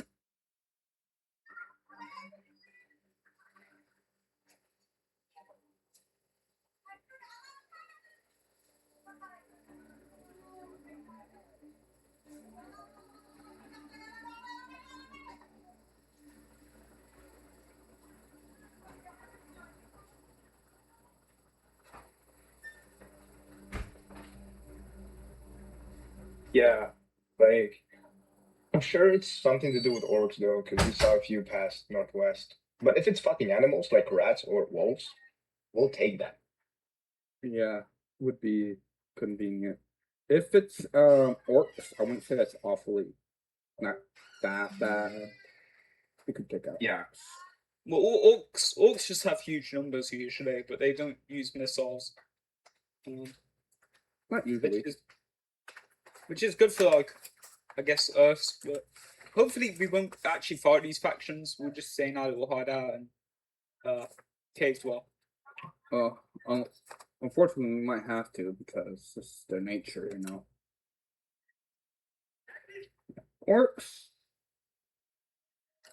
Orcs would definitely use. Would they even use range? No, they don't. I don't think they use. Well, I know for sure they can't use complicated. Well, think of orcs in media, right? Like, if you ever watched like any films, orcs are usually like berserkers, right? They just run forwards. That's They're what I like use, like, cleavers. They've the got heavily only armored. The only fantasy film I've ever seen of orcs with them in them that isn't anime and shit is Lord of the Rings, and they use bows. Yeah, they don't use bows in this.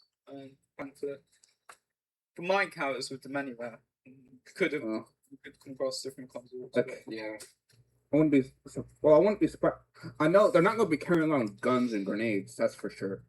We got to remember the orcs in Lord of the Rings. They were led by Saruman, right? They were led by a human, so they were kind of like more organized. Yeah, if you think about it, Yeah. because orcs and goblins were the same in Lord of the Rings, right? It's just they're slightly different.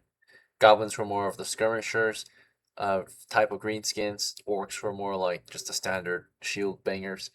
But Uruk-hai, the ones who use bows, would be like hobgoblins. The equivalent to hobgoblins. The best of the greenskins, right? The smartest.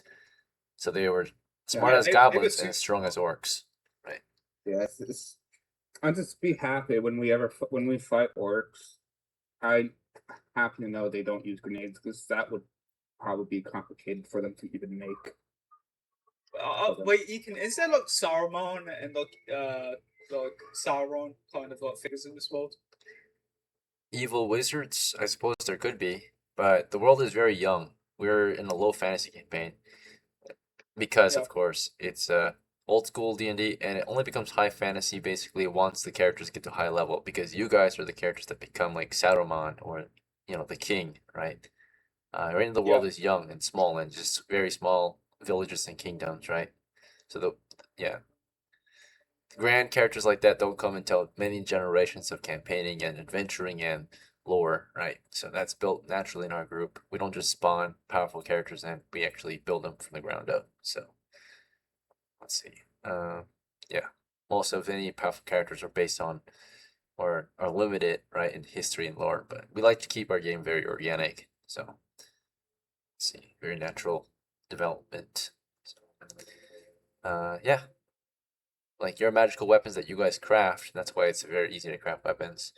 not super easy, but it's available to your group to craft weapons. As you know, magical weapons are kind of permanent, so when you die, they get passed on from generation to generation to your next of kin, or if you don't have a next of kin, someone else might steal it or inherit it or find it. If your character is no longer in the game world, but you have a powerful sword, it could be looted by an adventuring crew, right? So wherever you died, right? Forgotten battlefield in the middle of a dungeon. If you got killed by a monster and that monster found your sword, and then it's gonna get passed on monster to monster, and then one day it will just end up in the dungeon somewhere, right? Where someone else can find it. So Yeah.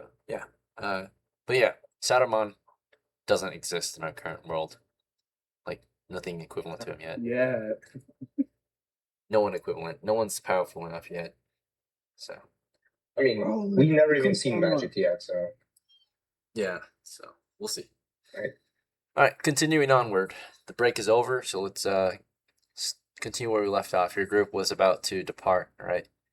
So we had some questioning going on, and then of course now we're ready to move out. So, do you guys want to leave anyone behind, or because they're thinking that you're gonna stay here, they're questioning your motives, right? To just come here and then go back We south. intend to come back. We'll say we plan to stay here.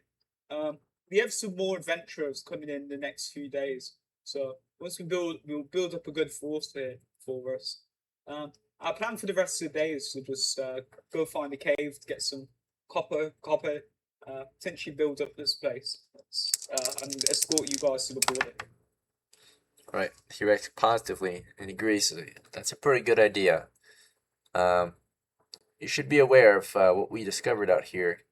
I don't know if my crew told you, but we managed to loot a few of the ruined houses. We dug up remnants of the, the furnishing, and we dug up parts of the ruin. We found old metal wares. But you guys might be interested in finding what we dug up to the southeast. We opened up a stone door. We moved a piece of stone slab from a mound, and saw inside it was some kind of burial mound. We didn't go inside. It seems too dangerous for our group. But maybe you might want to try that one out before you venture off into the mountains, looking for a cave.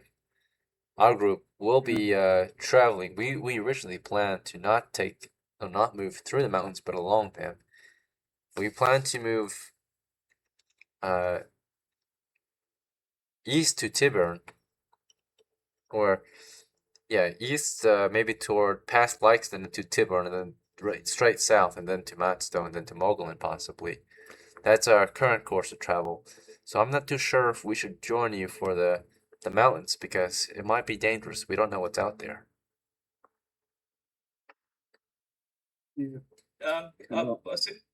Okay. I personally say to him, I mean, it's up to you whether you join us, but we are, as a act of friendship, we don't mind escorting you to the border. While we go adventure. Okay. So in that case, he says, let's see how he reacts to that. He's not sure.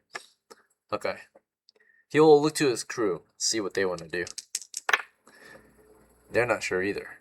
Okay. So then in that case, let's see. Because he wants to get his goal is to get his group safely back to civilization so they can sell their loot. I agree with his goal. I lean to so. And he's maybe willing to work with you depending on your route. Because going south is good, maybe. Then he can go east, but he doesn't want to really go through here because that would be unnecessary risk for his group. So, Well, where was the open area? in the end, he decides that open area. But the burial grounds they found. Where was that on the grid? That's nearby. That's the southeast of you. Remember, Southeast. it's in the ruin that you're at. It's the southeastern area. Yeah. Yep, the burial mound. We'll head with you southeast, and then once we find the burial ground, we'll depart ways. Okay, well in that case you won't escort them because that's not very far. That's just like a walk down the hill. they'll Yeah. just move on with the original plan, which is to move east to Lykeston, then maybe to Tyburn, and then south to MATSTOW. Yeah.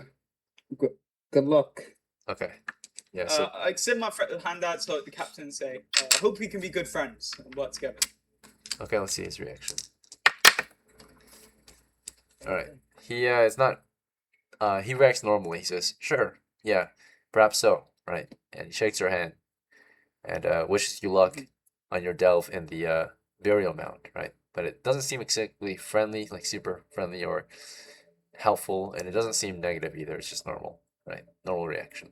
So, yep, he reciprocates your kindness, and then he moves on. Right, his group packs up. Maybe some of his crew is a little disappointed in his decision, but naturally he's their captain and he's trying to make the best call for his group. Their goal, of course, being to sell the loot, right?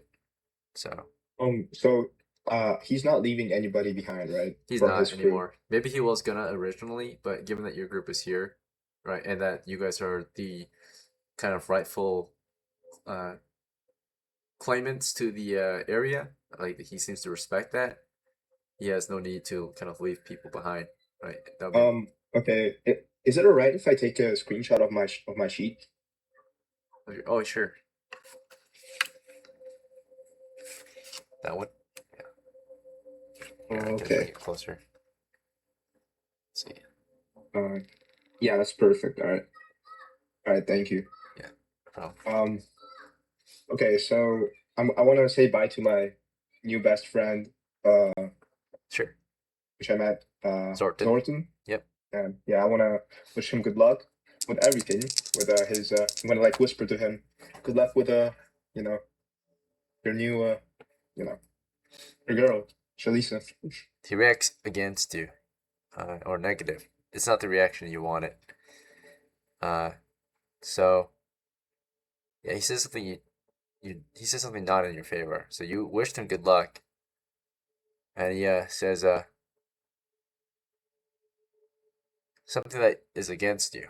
He says because you want to wish him good luck. He says, "Don't wish me luck. Help me out, man. Come with us. Join us." Right? Ask my captain if you could join us. Right? So Well, the reason I'm gonna tell him. Well, it seems like the reason you guys are leaving in the first place is because we're here. If you wouldn't be here, there would be nobody to secure the fort. You're welcome to come back at any time. We are good friends now. he still reacts negative. So against you, he says, "I thought friends help each other. So maybe I'll see you around." Right? And he moves on because this group is leaving him behind if he doesn't move on. So Okay, I see. yeah, some pressure. he's a young guy. That's our round. Yeah. Don, do you want to do or say anything as they depart? Nah, just chill. Okay. Just What about Gardue? Do you want to say or do anything as they depart? I want to wave or give friendly gestures. Yeah. And yeah. All right. So they left. By the way, the fire's still there, a pile of firewood, and the statue, but everything else was taken with them. So the loot. Yeah, and so- what. alright. Let's go investigate that crypt. You guys want to check out the burial Yeah, mound? okay. Okay. Yes. Sounds like we can make good money there.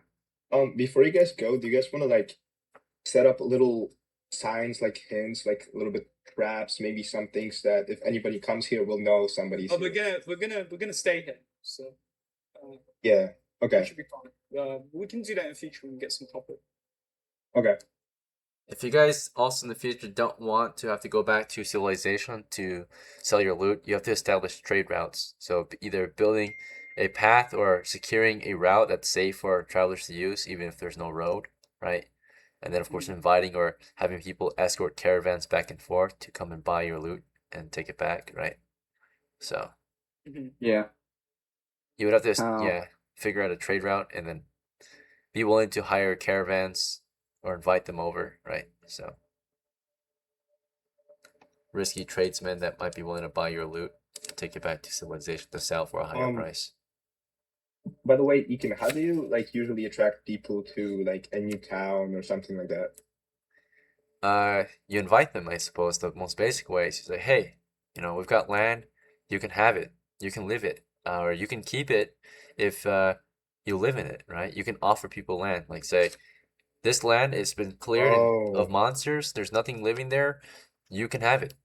In exchange, But though, yeah, we want taxes, right? Like you can have that land, but it's like you'll have to pay for yeah, but protection, right? that's how lords establish themselves too. They were not You have to warriors. give like- land. Yeah, you have to give something to get.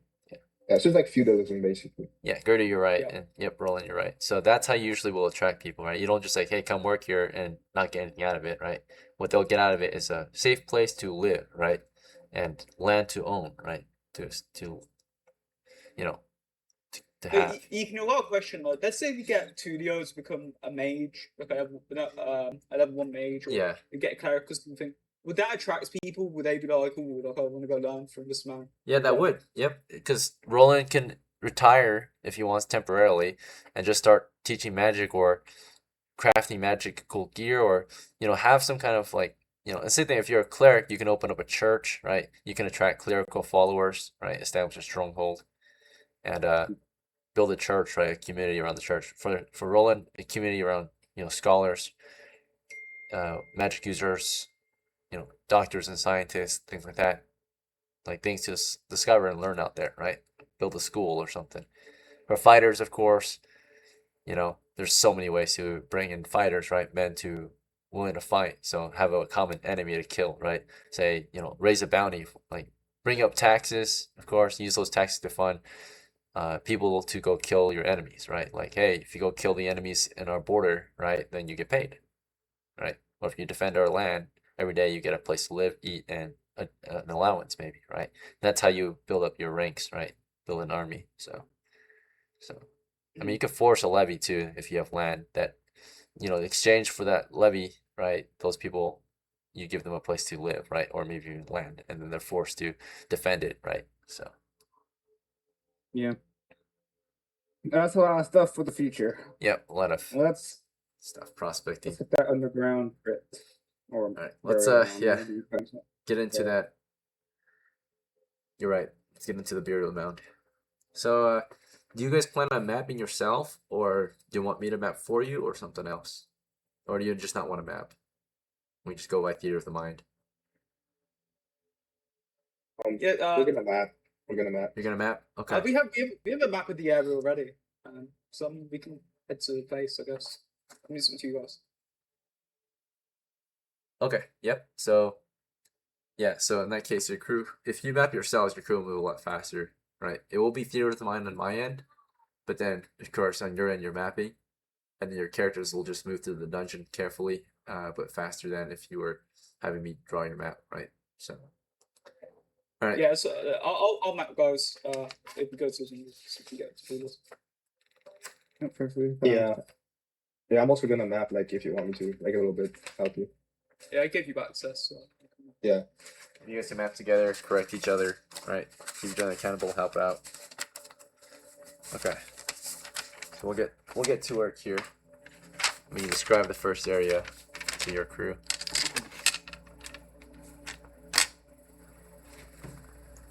Okay, let's see.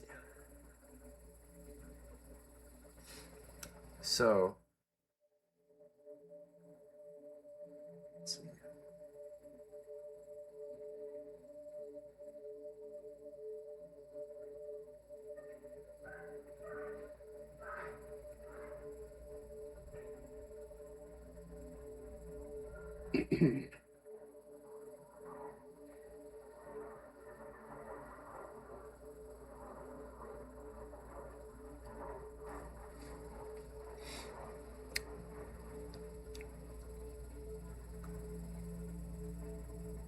All right, we're gonna start with the entry.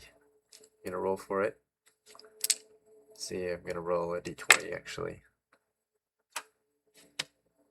Describe it to you. It looks like just beyond the circular entry point where the stone slab has been rolled away from the entrance, like pulled out and rolled to the side, and now it's sitting flat on the ground. No longer rolled to the side, it's like actually flat on the ground, right? There's this huge slab of round stone. But beyond it, that round entrance reveals a 10-foot stair descending northward for about 20 feet, right? And beyond the stair is a 5-foot archway leading into a chamber that continues north, west, and east, right? Your wide is it? daylight, oh, how wide? It's 10 feet wide. Yeah. The stairs are 10 feet Okay, wide. perfect. So you can do 2 abreast if you want. Yep. So it's 20 feet going down. Can we discuss what are you taking, Roland? What you got equipped? Okay, well, I'm gonna have a lantern, Sure. and I'm gonna use the second half of my Candle. my candle.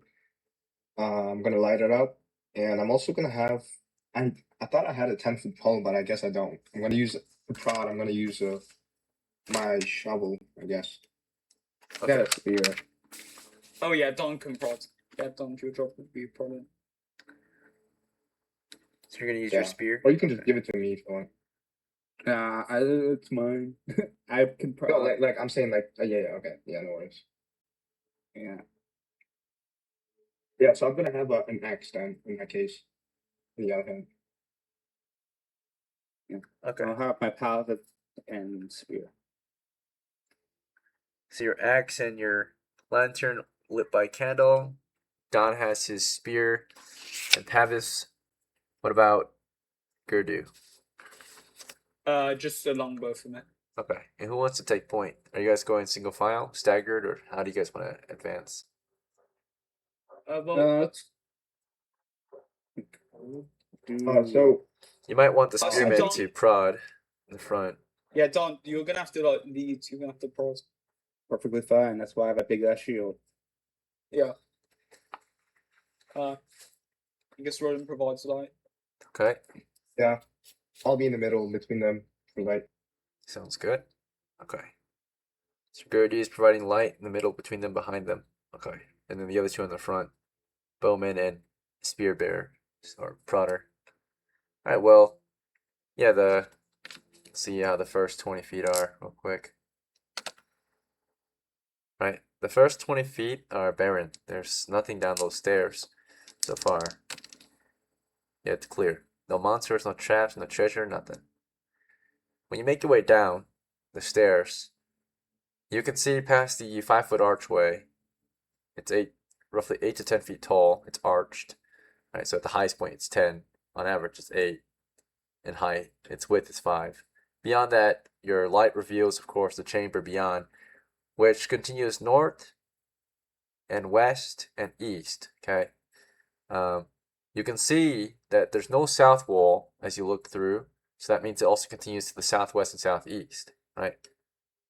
If that makes sense. So the stairs goes into a chamber. How many feet would you say this room is in? Yeah, From what we can see. from what you can see so northwest far, from the archway you're at, the north wall is visible to you. It is 20 feet away. So you know that it's at least 20 feet north of the stairs, right? To the east and west, you peek around the archway, so you poke your head in and look east and west. You can see that it is 20 feet to the west and 20 feet to the east. You can see 4 exits total so far. So far you know with your torchlight that shines pretty far out, or candlelight actually. Candlelight's dim, 15 feet out. Alright, so with a 15-foot light, you actually can only see 15 feet ahead, maybe 15 feet of dim lighting. Or no, it's only 15 feet max, so it's about 7.5 feet bright, 7.5 feet dim. So you can barely see you'd have to walk in to actually see the exits, right? But so far you can tell based on the walls as you are you guys wanting to explore inward? By the way, you're prodding ahead. As you get to the bottom of the stairs, let me describe like what's in the area beyond the stairs. So in the room itself, we'll check any contents, if any. Let's see. And that's something we'll roll for real quick. Let's see.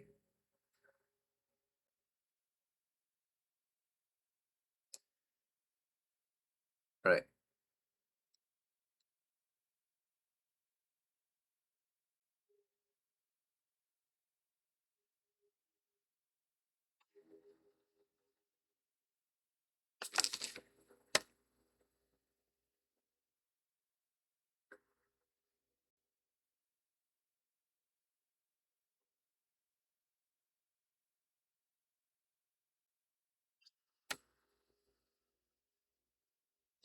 Okay, so there are some contents in here.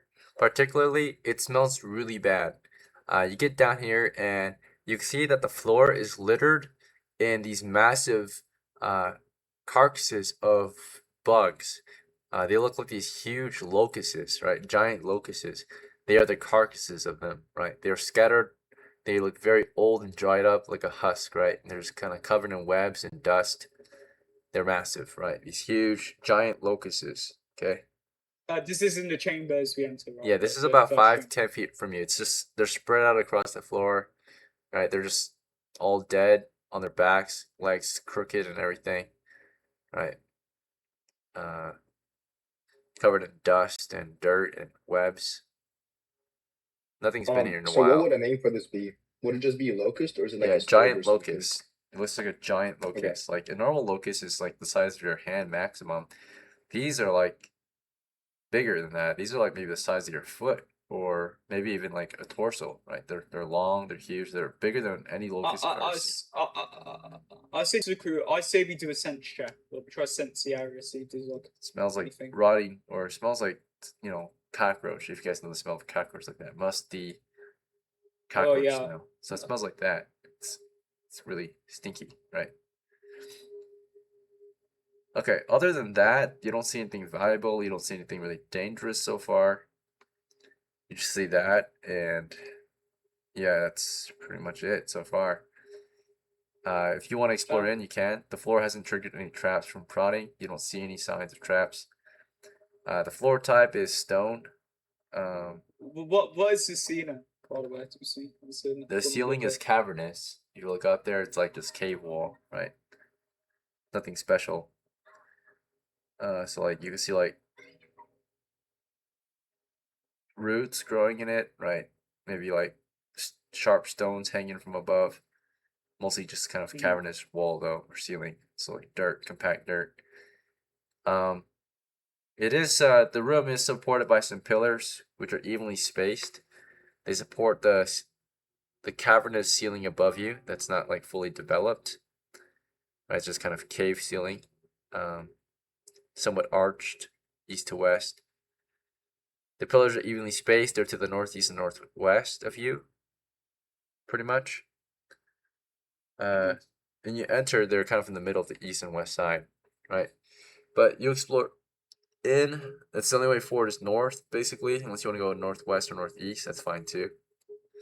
But now that you're in the first chamber, you can see, of course, the entirety, right? As you look around, there's 4 exits total. This is a 50-foot wide chamber, and it's 30 feet north to south, 50 feet wide east to west.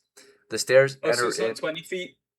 It's not 20. Yeah, because you could see, remember I told you you could see like the south side, like it curved around. Oh, okay. Yeah. Right? So, for example, like imagine these two are the stairs, right? These dice. Here, let me get this grid here. So, imagine these are the stairs, right? Yeah. But the chamber is starting like it's like the north wall is here, right? So, if these are the stairs here, the north wall is 20 feet from the end of the stairs, right? And the south wall is let's see. Yeah, the south wall is here. So this is the north wall up here. This is the south wall right here. Yeah. So when you entered here, but you can see that it curved around, so you can see the south wall is 10 feet away from the first 20 feet of. Does the south wall have like a door or an exit that we can see? No exits on the south wall. Just a plain wall. Yeah, so you see 2 exits on the north wall. They're evenly spaced. There's one to the northwest. There's one to the northeast, okay? There's a exit to the east, 20 feet away from past the stairs. So once you enter the chamber, 20 feet east, there's a door here, parallel to another door to the west, 20 feet away from the stairs. Okay, so if this is the stairs, again, we got a door west, northwest, northeast, and east, okay? In this 30 by 50 chamber, okay? And the only thing that, sorry, go ahead. And say, are there any like those husks? Yeah. Do they look like shedding or Molts? like They look like husks, yeah, so they molts. could be molts. right? They're like empty, curled up husks on the floor, covered in webs and dust. Yeah. Are there any weird are there statues down here at all? Or statues? This first area seems empty of any statues. Nothing, no hidden statues are visible to you or anything like that. Nothing visible. The only thing in here besides the exits are the scattered locust husks. Right, there's 6 of them. Or sorry, there's about 3 of them. There's one north, one northwest, and one northeast. Giant locust husk. Okay. Right. Yeah, I say we check the one directly north, because it has a very clear path to the stairs. What do you guys think? If you have to bring that. Yeah, that works. Sure. Okay. So yeah, you move in north toward the first husk to what do you want to do to it? Just break it apart? Poke it. Poke it, see Yeah, if you it just moves. stab it. Stab it. Okay. Well, it's not too far, so you don't have to move very far in. You're already kind of stepping in, and you can actually reach it with the spear. So if you don't want to get too close and use your foot, you can just stab it from a Yeah. distance. Okay. I'll just poke with my spear. Okay, so you poke at it with your spear, and as he does that, does Roland or Gardue want to do anything as he just pokes at it from a distance? No. No, I'll be No. ready. Okay. Well, yeah, nothing happens. You poke it, and just kind of cracks under the poke, right? Yeah. Let's move in. So you've got 4 exits. that's They all fine. every exit is a door, by the way. Oh, it's a door, like an actual door you can grab and. Yeah, Cool. every exit has a door. There's 4 exits total. They're all the same kind of door. Let's see. They are all made of iron gate, like bars, like cells, right? They're like cell doors. So it's just cage-like doors, like just made of rusty iron bars, right? That you could open up if you wanted to. They do have keyholes, it looks like. So they look like cell doors almost, right? If we look into like these cells, can we see anything of like value or anyone in there? If we look at the first one. The first one. ones, the closest ones to you are the northwest and northeast. So which one do you want to check out first? Northwest, guys. Northwest, Yeah. So you can see through them. Alright, you're gonna move northwest and look down that exit first. Alright. And what we've got here is some kind of corridor. Let's see. So we've got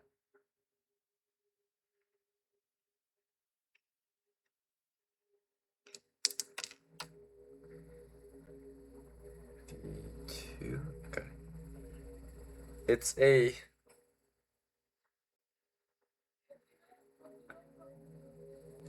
corridor going toward the north for about 20 feet, then turns west into like a T intersection of some kind.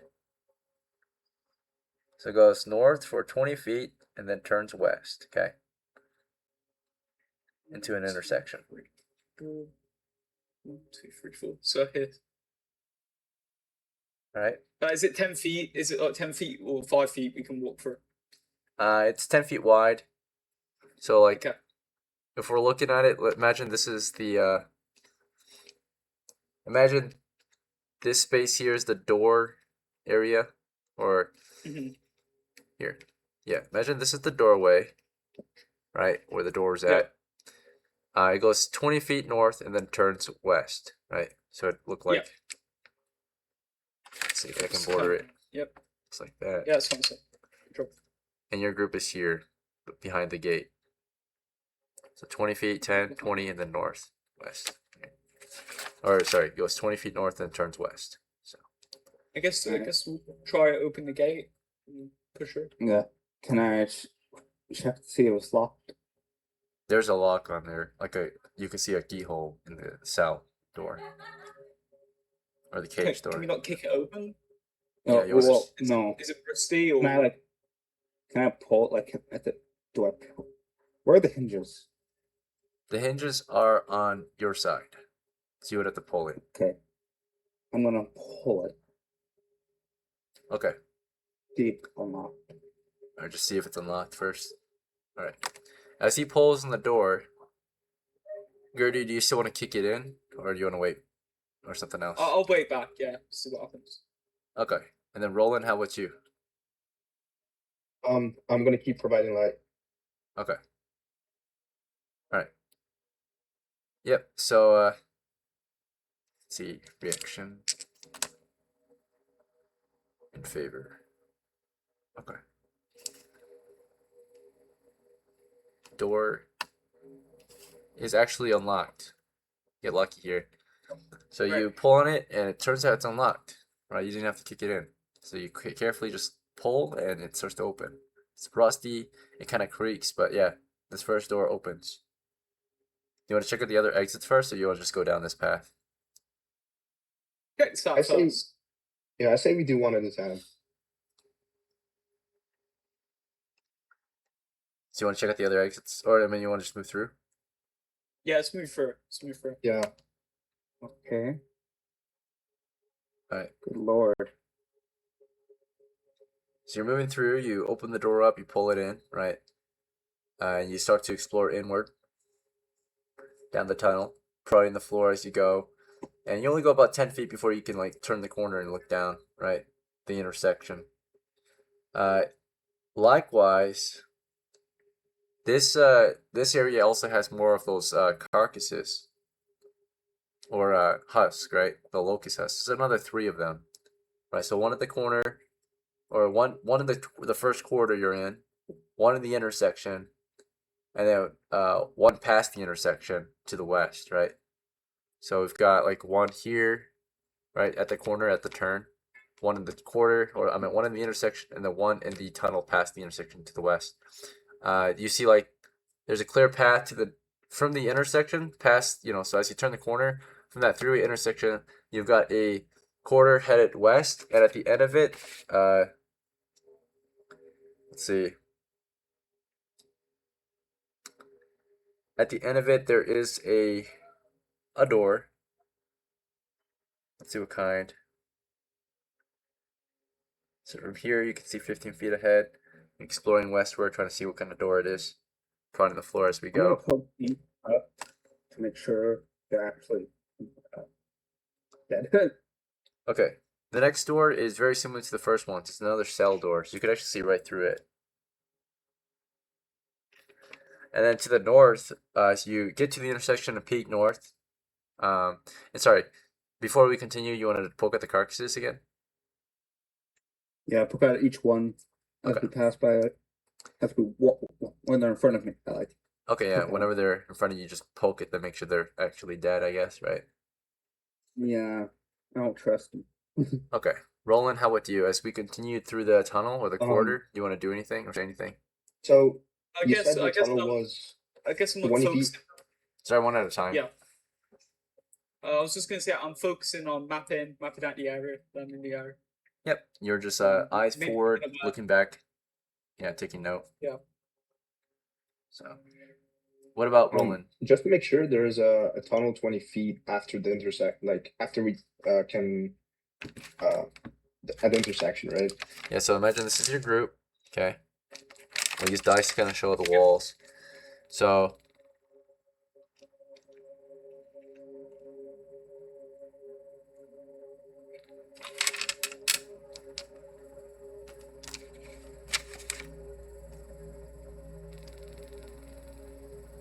Okay, that makes sense.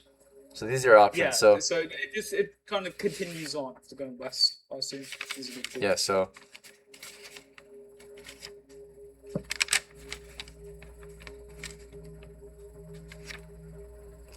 this here is a door that you opened. You went down a 20-foot corridor and turned to the west, right? And Yeah. upon turning to the west, there's a door there's a quarter to your north of the intersection, and there's a quarter to the west of the intersection. And the quarter to the west is only about 10 feet long, and there's a door here. The quarter to the north is only about 10 feet long, and then there's a door there. Okay. Oh, so Okay. Yeah, so there's one door to the west. You don't see this one until you get to the intersection. So when you moved up around the corner, the first corner, you saw this door on the far end, right? You didn't have to move toward the intersection yet. When you got to the intersection, still prodding, still tapping or poking the carcasses, and you carefully turn the corner and peek north, you can see the second door. This one's also a cell door. So they all been kind of like cell doors, right? Rusty cage-like doors, right? Just made of iron bars, rusty iron bars. That you can see through doors, right? Cage doors. So they're all rusty. Yeah.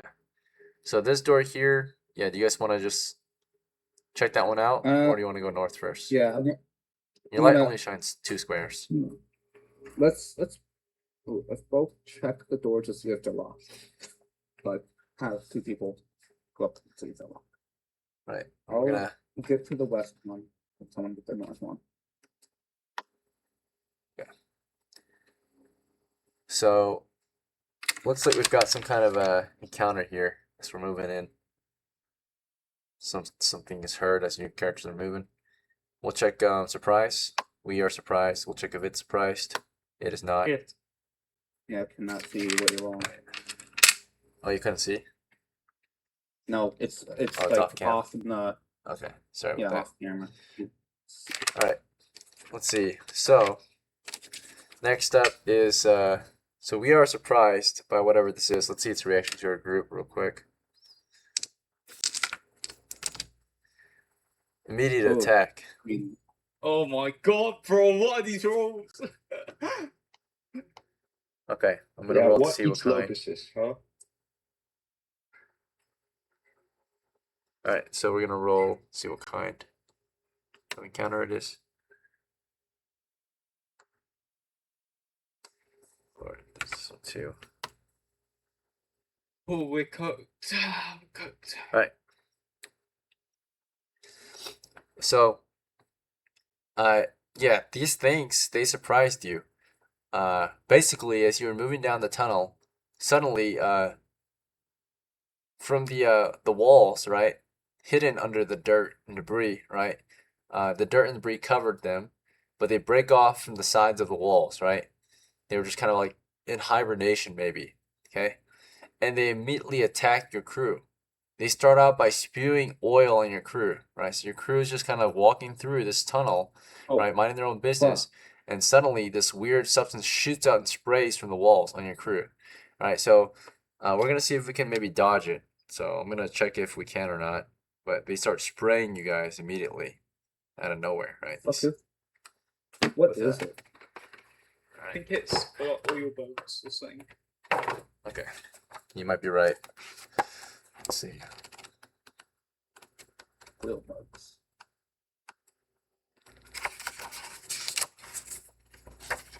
No. All right, so yeah, they are these 3-foot long burrowing beetles. They were burrowing in the walls. They break out from the walls and they spray this oil on you. And let's see if they can actually even hit you. So when attacked, targets within 5 feet causes a hit, or a hit causes painful blistering. So if you're hit, so we're gonna see if we can actually spray on your characters. Okay, so they shoot their spray, and there's a chance your characters possibly are able to react in time to possibly dodge the spray or block it. Right, there's your reaction. Yeah, I got a big axe shield. Yeah, so if you have a shield, you might be able to cover yourself in reaction. Well, not yeah, but what do you Now, call it is a surprise round, so you were facing, so they're on the wall, so whatever wall, you're at determines who gets sprayed. But there's only, let me see how many there are real quick, actually. All right. So we are in dungeon level 1. It's going to be a D4. Okay. So there's only, oh shit, worst number possible, 4. So there's 4 of them, okay? And so one of you will get sprayed twice, while the other 2 get sprayed once, okay? So, any volunteers? Maybe the point man gets 2? Well, I'm in the front. Okay, yeah, Let's do so, point man, you got 2. You had your shield in hand, you had your spear, and then suddenly from the walls you get sprayed at, and you try to protect yourself with your shield, and let's see if either of them can hit you with their spray. All right, rolling to hit. We'll do adjustments after. 17, probably a hit. 17, probably a hit. With bonuses and penalties included, do you just have the Pavis? Just have the Pavis. Yeah, I'm sorry, but those are both hits. So you're hit twice, right? It shoots past and over, and through your pelvis, and this oil starts to, of course, cover you, and it is painful. As soon as it hits your skin begins to bubble, maybe like burn, like sizzle, and blister, right? It starts like immediately blisters. So, a bit blister, your skin kind of like inflates, right? Like it's all like airy and bubbly, right? And pops. So it Does my clothes at all turns use red. to protect me well? Okay, yeah. So if you have clothes on, I will say that the clothes will actually possibly save you here, possibly. So let's see. Yeah. That's a good use I for wear a clothes. tunic, Environmental trousers, protection. and shoes. All right, so a tunic. All right, so that will protect your body, maybe not your hands and your lower arms might be affected. Yeah, So your that's really protective of you. if you had too. gloves, you would be good. But yeah, your body is protected. We'll say we'll rule that your body is protected. The oil, let's see, if it hits you, it gets it causes painful blistering. I'm gonna say, I mean, it is oil, so it does seep through your clothes possibly, unless you have like anti-oil clothes somehow. But it will seep through your clothes, so therefore it won't be as effective, I will say, because oil, this plainful oil or spray, it does seep through your clothes, right? So it will cause maybe half the effect, so it won't last as long and it doesn't hurt as bad on the areas that are protected by clothing, right? The areas that are not will suffer the standard duration and bone and penalty. So your hands have a penalty. Yeah, let's see. Do you have anything in your face or your head? No. Okay, so that shit is just covered. So your face, your eyes, right, are blistered. So anything that involves your head or face or whatever, that's in a lot of pain, right? So because you can't see anymore too well, you got to minus it to attack rolls, right? So your face is bubbling, your hands are bubbling, your feet are fine. I think you have shoes on, you have pants on too. So your legs and body are very good, right? They're not in as much pain, and you get hit twice, so you have twice as much of this shit on you, right? So Yeah. despite your clothes, it just seeps right through because it's just extra oil, I guess, on you. How much damage does it do? So Or you're does it just do any damage? you're twice as covered. It doesn't do actual damage. Like it doesn't kill you. It can't kill you. It just causes pain, but it can't kill you. I think. Yeah, it just causes blistering. So while you're blistered, you just have a harder time performing actions like fighting, right? So it doesn't actually like, it's not lethal. It just is painful, right? So it doesn't kill you. Like It's you're not not that losing awful. blood. You're not closer to death, right? You're just in a lot of pain, right? But it's not Not enough that pain bad. to kill you or cause you major damage. So it's like light pain, I guess, compared to like actually being stabbed or something or bludgeoned, right? So it's like painful blistering, okay? Cause your skin to like just blister, right? Turn really red and poofy. This goes on for the other two as well, possibly. So now it's let's see, it's Roland's turn to survive oil spray. How far away are they from us? They're on the walls, so they're within 5 feet as they spray you.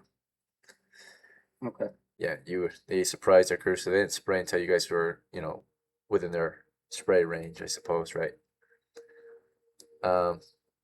And Roland, for you, it's an 11 against you. Do you have any armor, or dexterity? I have a tunic, and I have a -1 dexterity. Oh, like a bad dexterity? Okay. Yeah. All right. Well, in that case, you're hit, and you suffer the penalties as well, except your body might be less penalized, right? Since you've got a tunic on.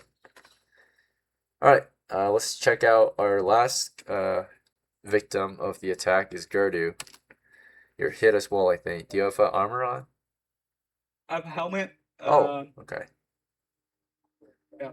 That's it? Okay. Well, Helmet and clothes. Helmet and clothes.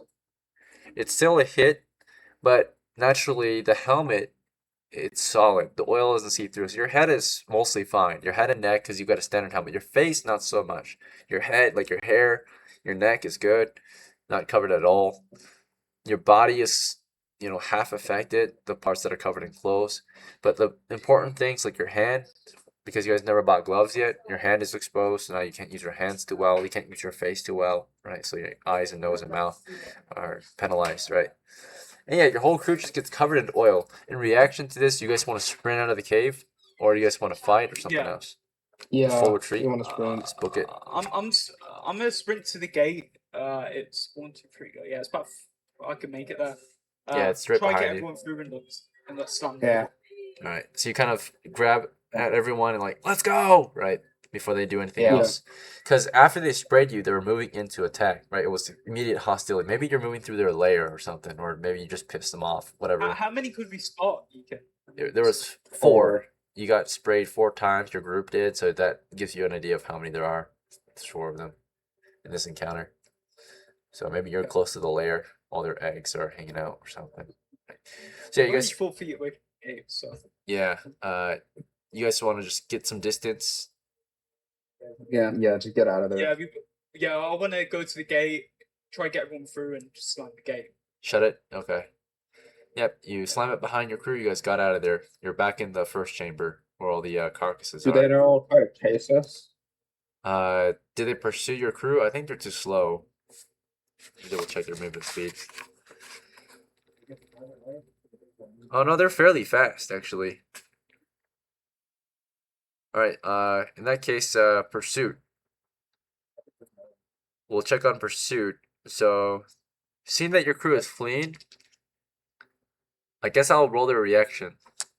Right, so their job, they only fought you because you did something they didn't like, which is being there. But since you left, now they're gonna react to you leaving, right? So they react hostile, so possible attack, not immediate attack.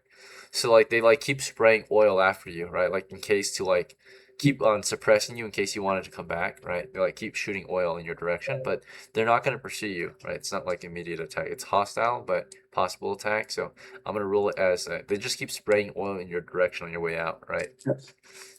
Okay, you made it out. Yeah. You chose to flee, and fleeing's Well, we always a know good that they're option. there now. Yep, you Yeah, we confirmed need to an enemy regroup, I type. think. All right, so now you guys Take- have to figure out how to take them down, right, in the future. How long we got of the session? We are 2 hours and 38 minutes in, so we are about to wrap it up I don't soon. even know, bro. Is there anything else you guys Yeah. want to do before we? I guess we can wrap it up now, right? Head out, discuss. So We'll say yeah. we speak our. Can I just say this? Ethan? Yeah. You know the boulder that's like into this place? Can we not roll it back? to Yeah, you seal can it shut off? it, seal it off. Don't leave it open Yeah. for them to crawl out and attack you while you're sleeping. Okay. Yeah. Yeah, this place is probably sealed off for a good reason. Massive bugs hanging out downstairs, eating fungus or whatever. All right. Yeah, you guys get out of there. You're covered in oil. It's not gonna kill you, but it's just painful, blistering oil. You roll the entrance back into place, and you make your way back to camp. Sure. You're good. Yeah.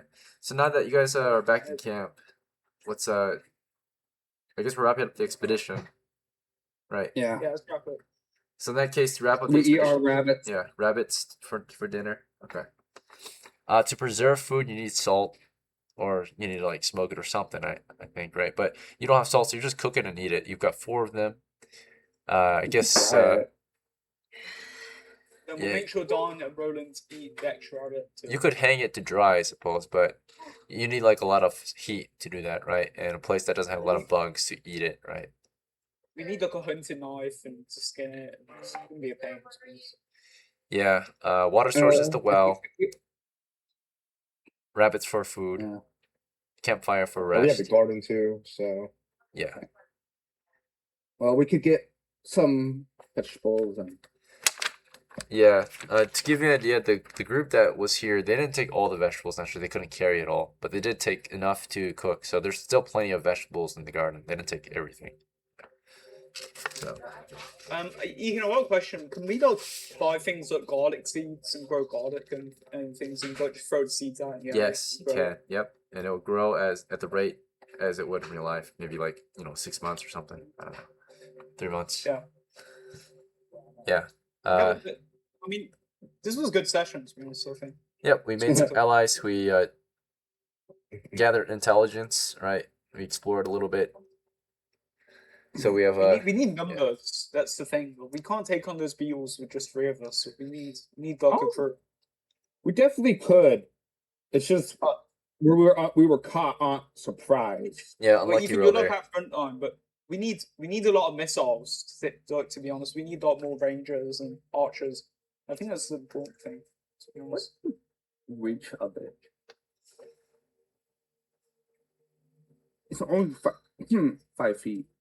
So I mean, Don, if you want to be like at front line, we can focus I think Copper on getting you like armor and shit. yeah. If Well, what we Roland's back. need, yes, definitely reach, but spear should do us good enough. Yeah, I mean, with the beetles, I think you need like AoE, like grenades. I got one. You need sleep, stuff like that. You're like an engineer, Roland. That's like your job. But Yeah. just poke it with a spear. The And thing I is, will it's very die. small. Don, we'll focus when we get copper. We'll get grenades, and armor and things like that. That would be a waste. Genuinely. Not Poke really, it 'cause, with a spear. They can't. well, they're spray extremely oil. fast and they're pretty dangerous, right? So, If you poke it with a spear, its speed would be halved. Just poke it with a spear and stop being a pussy and wasting money on. Okay, grenades. I mean, we'll see what. I guess yeah, we can do that also. We're just gonna have to like. I think we should get more numbers though. That's for sure. yeah, we need more players, Understandable. right? We need a spear wall. Yeah, we could try that. In my opinion, missiles are better, to be honest. Yeah. The issue with the with missiles, we need someone sent in there to get sprayed with oil to lure them out because they're not going to come to our location. Yeah. Their job is protect. And they're not actively hunting us. You can. Yeah, we'll wrap up the game. Yeah, so let's go over post game. So after the expedition, we're gonna get you rewarded. We're gonna get you out of here, right? So reward it and figure out what you guys do after the expedition, right? And it sounds like we already know what you did. You just encamped at the base, right? Treasure wise, we have no treasure, and kill wise, we have no kills. So I think overall, there's nothing to gain here except, you know, intelligence, sustenance wise, upkeep wise. You guys sustain yourselves on the rabbits, right? You skinned, gutted, and cooked up the rabbits over the fire. Roast rabbit tonight. For the last rabbit, I suppose you can either just eat a little more than normal, or you can try to preserve it somehow. You know, you're out in the hills, and it's spring, so there's actually a lot of like flies, maybe like ticks and shit, right, in the grassy hills. It's not hot enough Guess we're yet staying near to the dry campfire. it, so We're staying near the campfire. just keep it roasting it on the fire. Yeah. Okay. Slow roast. Yeah. Okay. Yep. So that will keep the bugs off, at least for the most part. Most of the bugs. Yeah, and I will pray to Hela to rejoice in our return here. Egan, if you look at maps and notes, is that map fine? Is that a pretty accurate map in your opinion? Or would you say it's off? Just a moment. Sorry. Annotate the loss of rabbit meat. Would guts. do you guys mind if I have access to this map too? Yeah, I mean, I'll just put it in chat. I know. Okay. I'll watch Fair it enough. and compare it to what you guys saw down there. Yeah, your character reflects. He takes some time to reflect at what he saw and looks at his map. And maybe you remember when you were down there, or you can check it out later again. There was only 2 exits on the north wall, and 1 exit east, 1 exit west. Oh shit. Yeah. So it was a west exit in the middle of the west wall, east exit in the middle of the east wall, and on the north wall there's a northeast and northwest exit. So it's almost right. 4 exits total, but yeah. Yep. So Yeah, it's a giant chamber. It's a pretty big yeah, chamber. yeah. But otherwise, the stairs are accurate. The size is mostly accurate, or the shape. Yep. Gotta go. It's quite easy to build on here, to be honest. There's some Myro. I don't know if you've heard of Myro, did one. Yeah. They're good map builders. Yeah, the extra attachment or extension stuff. All right, good job on today's expedition. Yeah, no casualties, information gained, no XP, no money. But this should help you for your next expedition, right? And we Yeah. gain some allies possibly, right? So, right, you need allies to get stronger, Yeah. right? Well, that's Alright. all that happened. You guys have a. Would there be any more games tonight, Ekin, or no? Possibly. My cousin called me and he wants me to go hang out with him. So if they're still hanging out, Okay. I'm gonna go check on them. But Okay, that's fine. otherwise, if I'm not going, I might run another game tonight, maybe. I'll let you guys know. Okay, great. Yeah, thanks for Yeah, playing. just ping us and I think we'll be on. Thank you. Yeah. Have a good night, guys. Take care. Take care. You too. Right. Oh, I think for next section, definitely next game. Hello, Camellia. Are you okay? Good morning, by the way. Yeah, good morning. Why you can call me? Yeah. Oh, sorry. I did not see your message. I was playing a game. Sorry. You are finished? Yeah, I just finished the game just now. I was playing with those guys there, my friends. Oh, that's why you can call me. I'm just hearing. Oh, Yeah, I miss you. Are you okay? yeah, I just wake up. You just woke up. Oh, What are you gonna do today? oh, sleep. Sleep. Yeah, sleep. Sleep. Okay. Oh, You're tired, huh? Long week. no, just want to sleep. You just want to sleep. I'm lazy. Very cute. Yeah. Oh, you can eat spicy food, right? Yes, I love spicy food. I love No. Chinese spicy food. So good too, right? Szechuan sauce though Yeah. makes my mouth numb. Yeah, you can come to China for traveling. Yeah. There are lots of delicious. Yeah, I will. I'll save up and visit China too. Okay. Yeah. Your hometown. Your hometown. Yeah. Yeah. Yeah. You're so cute. Thank you. Oh, I see your friends in another channel, right? Yeah. They're just in there hanging out.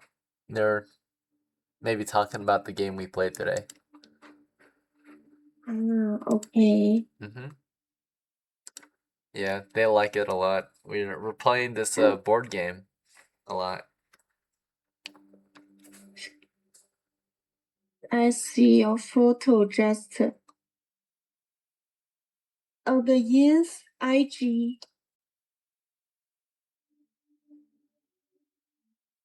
Wow. Sometimes your photo is really handsome. Sometimes, yeah. Yeah, Sometimes not. sometimes cute. A little bit just you know, Yeah. a little bit strange. Strange. Yeah. Which one do you not like?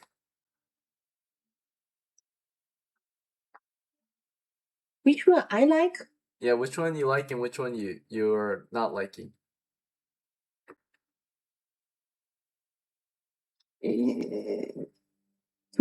To be honest, almost I like.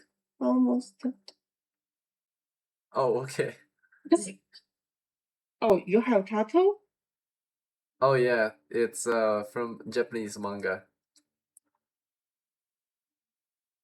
Oh, in army, it's allowed to have. Sometimes yes, regulations. So certain parts of your body you can have tattoos. Not on the face, not on the neck, not on the hand. But on an area that can be covered, like your sleeve, your wrist, or I mean your arm is fine.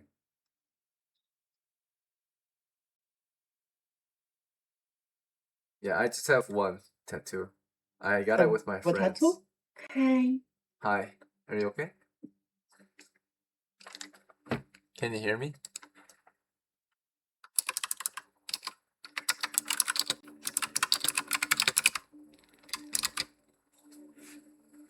Camellia. Hello?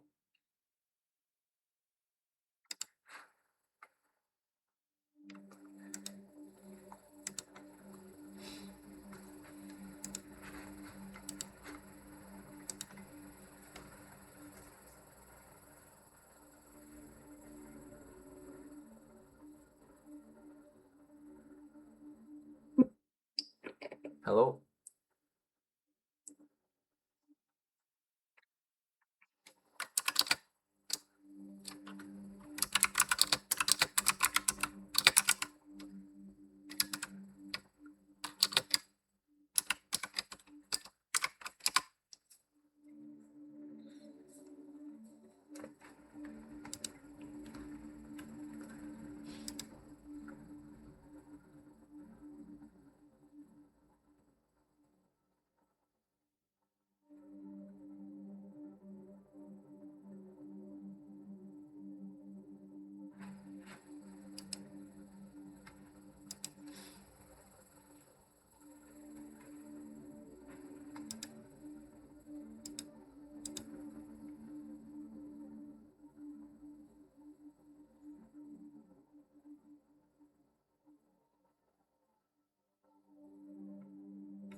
Hello?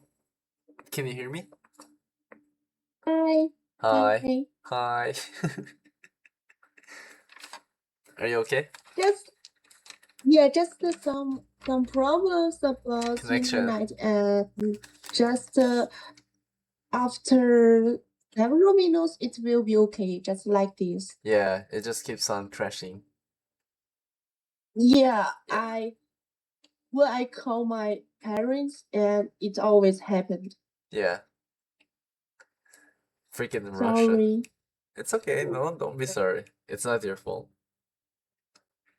Yeah, I know. I just It's freaking applied. Russia.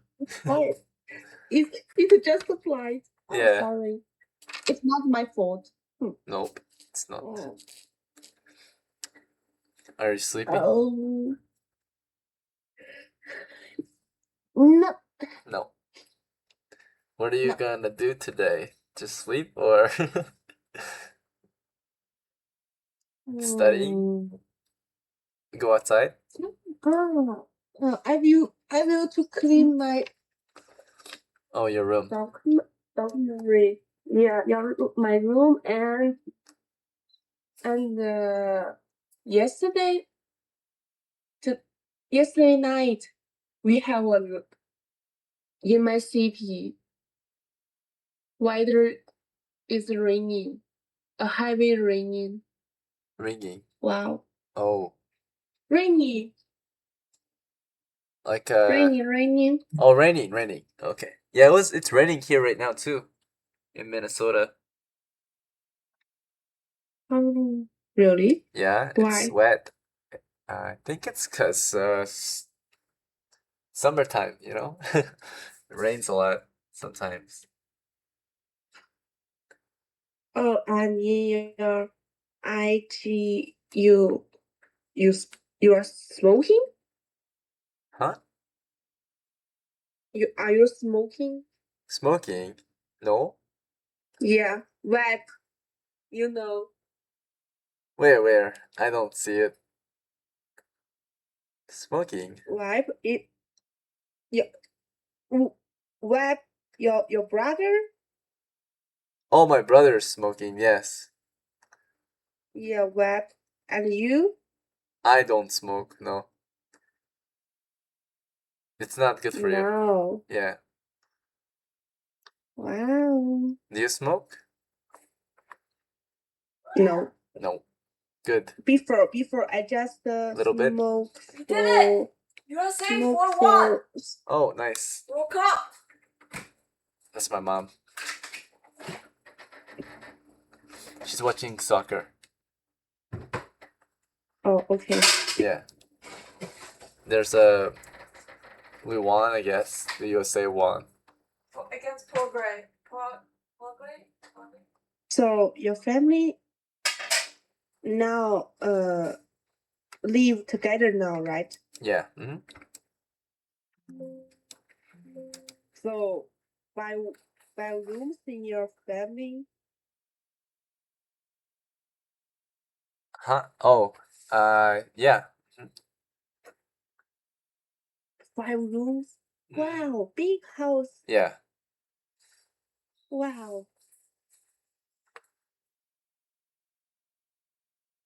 Big house. Well, my brother, he lives in New York. He does not live with me. He lives in New York now, right? Yes. See. Is his name? His name is Kenshin. Kenshin. Yeah, he's the one who I told you not to talk to. Oh, Yes. New York. Yeah, he lives in New York.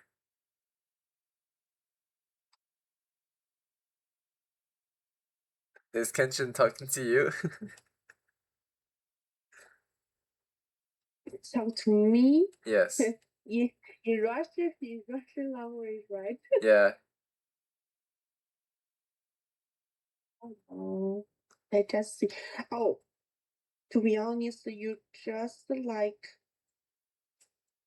Japanese boy and your brother.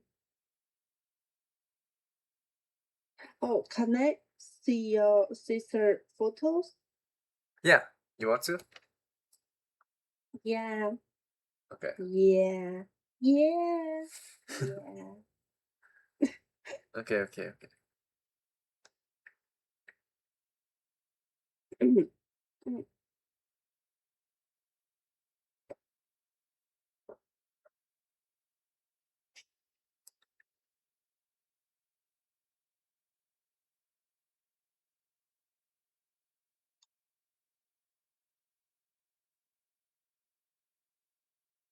I sent to you on Instagram, okay? Hong Kong? Message. She loves Hong Kong. Yes, she likes Oh. it. Born in Hong Kong. Yeah. Which one? Born in Hong Kong, right? Yeah, my mom is from Hong Kong. She's not. But she likes it, I think. Ah. Yeah. Oh, she's beautiful. Mm-mm. This is my other sister. I'll show you. Uh,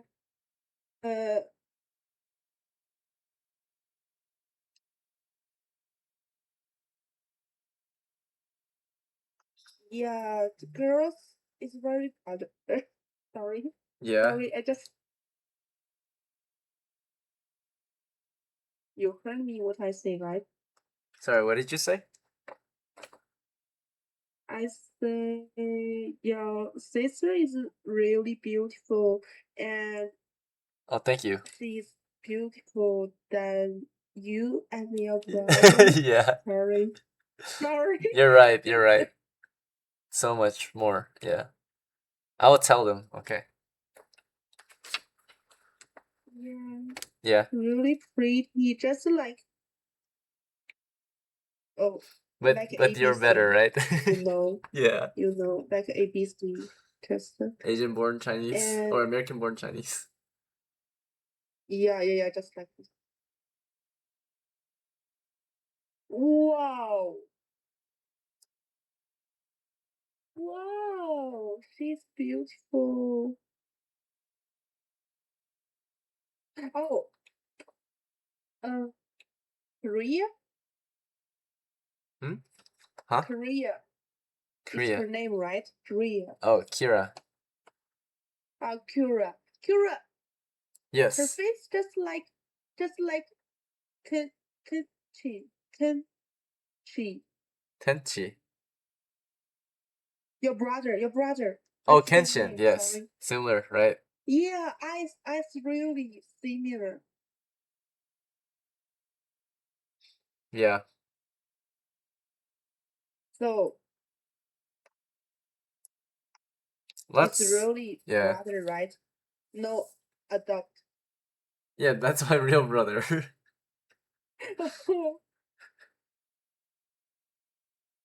Oh, pretty. She likes Korea. Yeah. Like Korean face like this. Mm-mm. Wow. Beautiful. Me and her are enemies. Beautiful.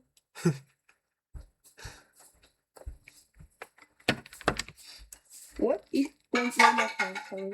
What's up?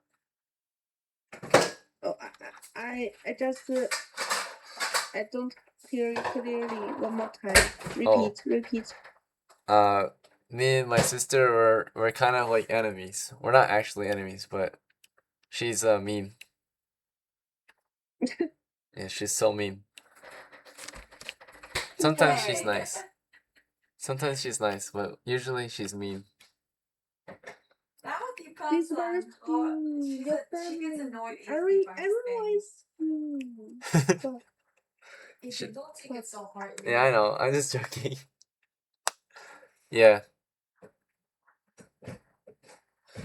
yeah, I hear You hear your my mom? Yeah. Speak too much, okay? Yeah, she does. She's from Hong Kong, but my sisters are not. They like to pretend, I think. Oh, it's okay. Your mom will be angry or something. No, she's not angry. Wow. Yeah.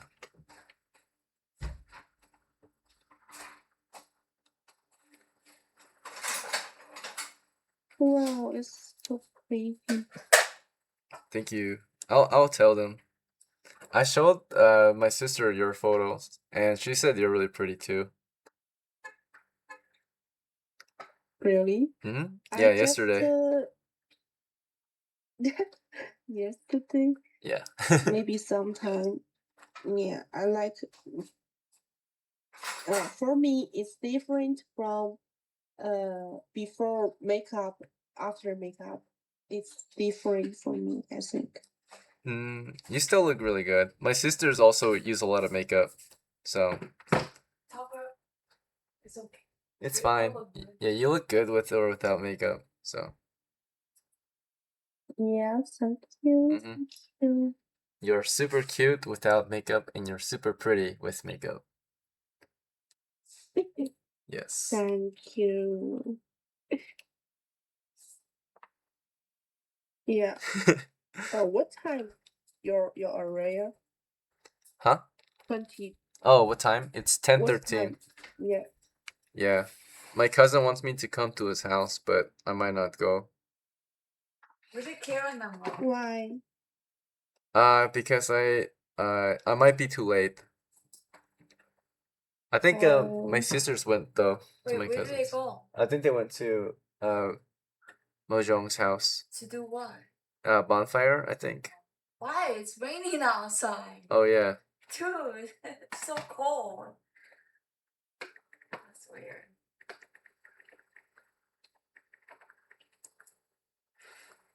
Yeah. That's strange. It's raining outside, and my cousin, he wants to do bonfire. You know? Yeah, Yeah. I can understand. Yeah, just It's very wet, alright. and he likes it, I guess. I hate bonfires. It's so boring. To stay warm around the fire. You know? Let's see. Yeah. Oh, What's your are plan there today? have Huh? some people to talk to you, right? Oh, some It's people? talk to you? Yeah. Your mother or your sister talk to you, right? Oh yeah, it's just my mom. Okay. Yeah, I just lie on the bed. I don't want to get up. No, no, get up. Yeah. No, get up. Yeah, I don't. In America, have something interesting. Something interesting? Yeah, in America. Maybe nice cars. I don't know. Lots of diversity in America.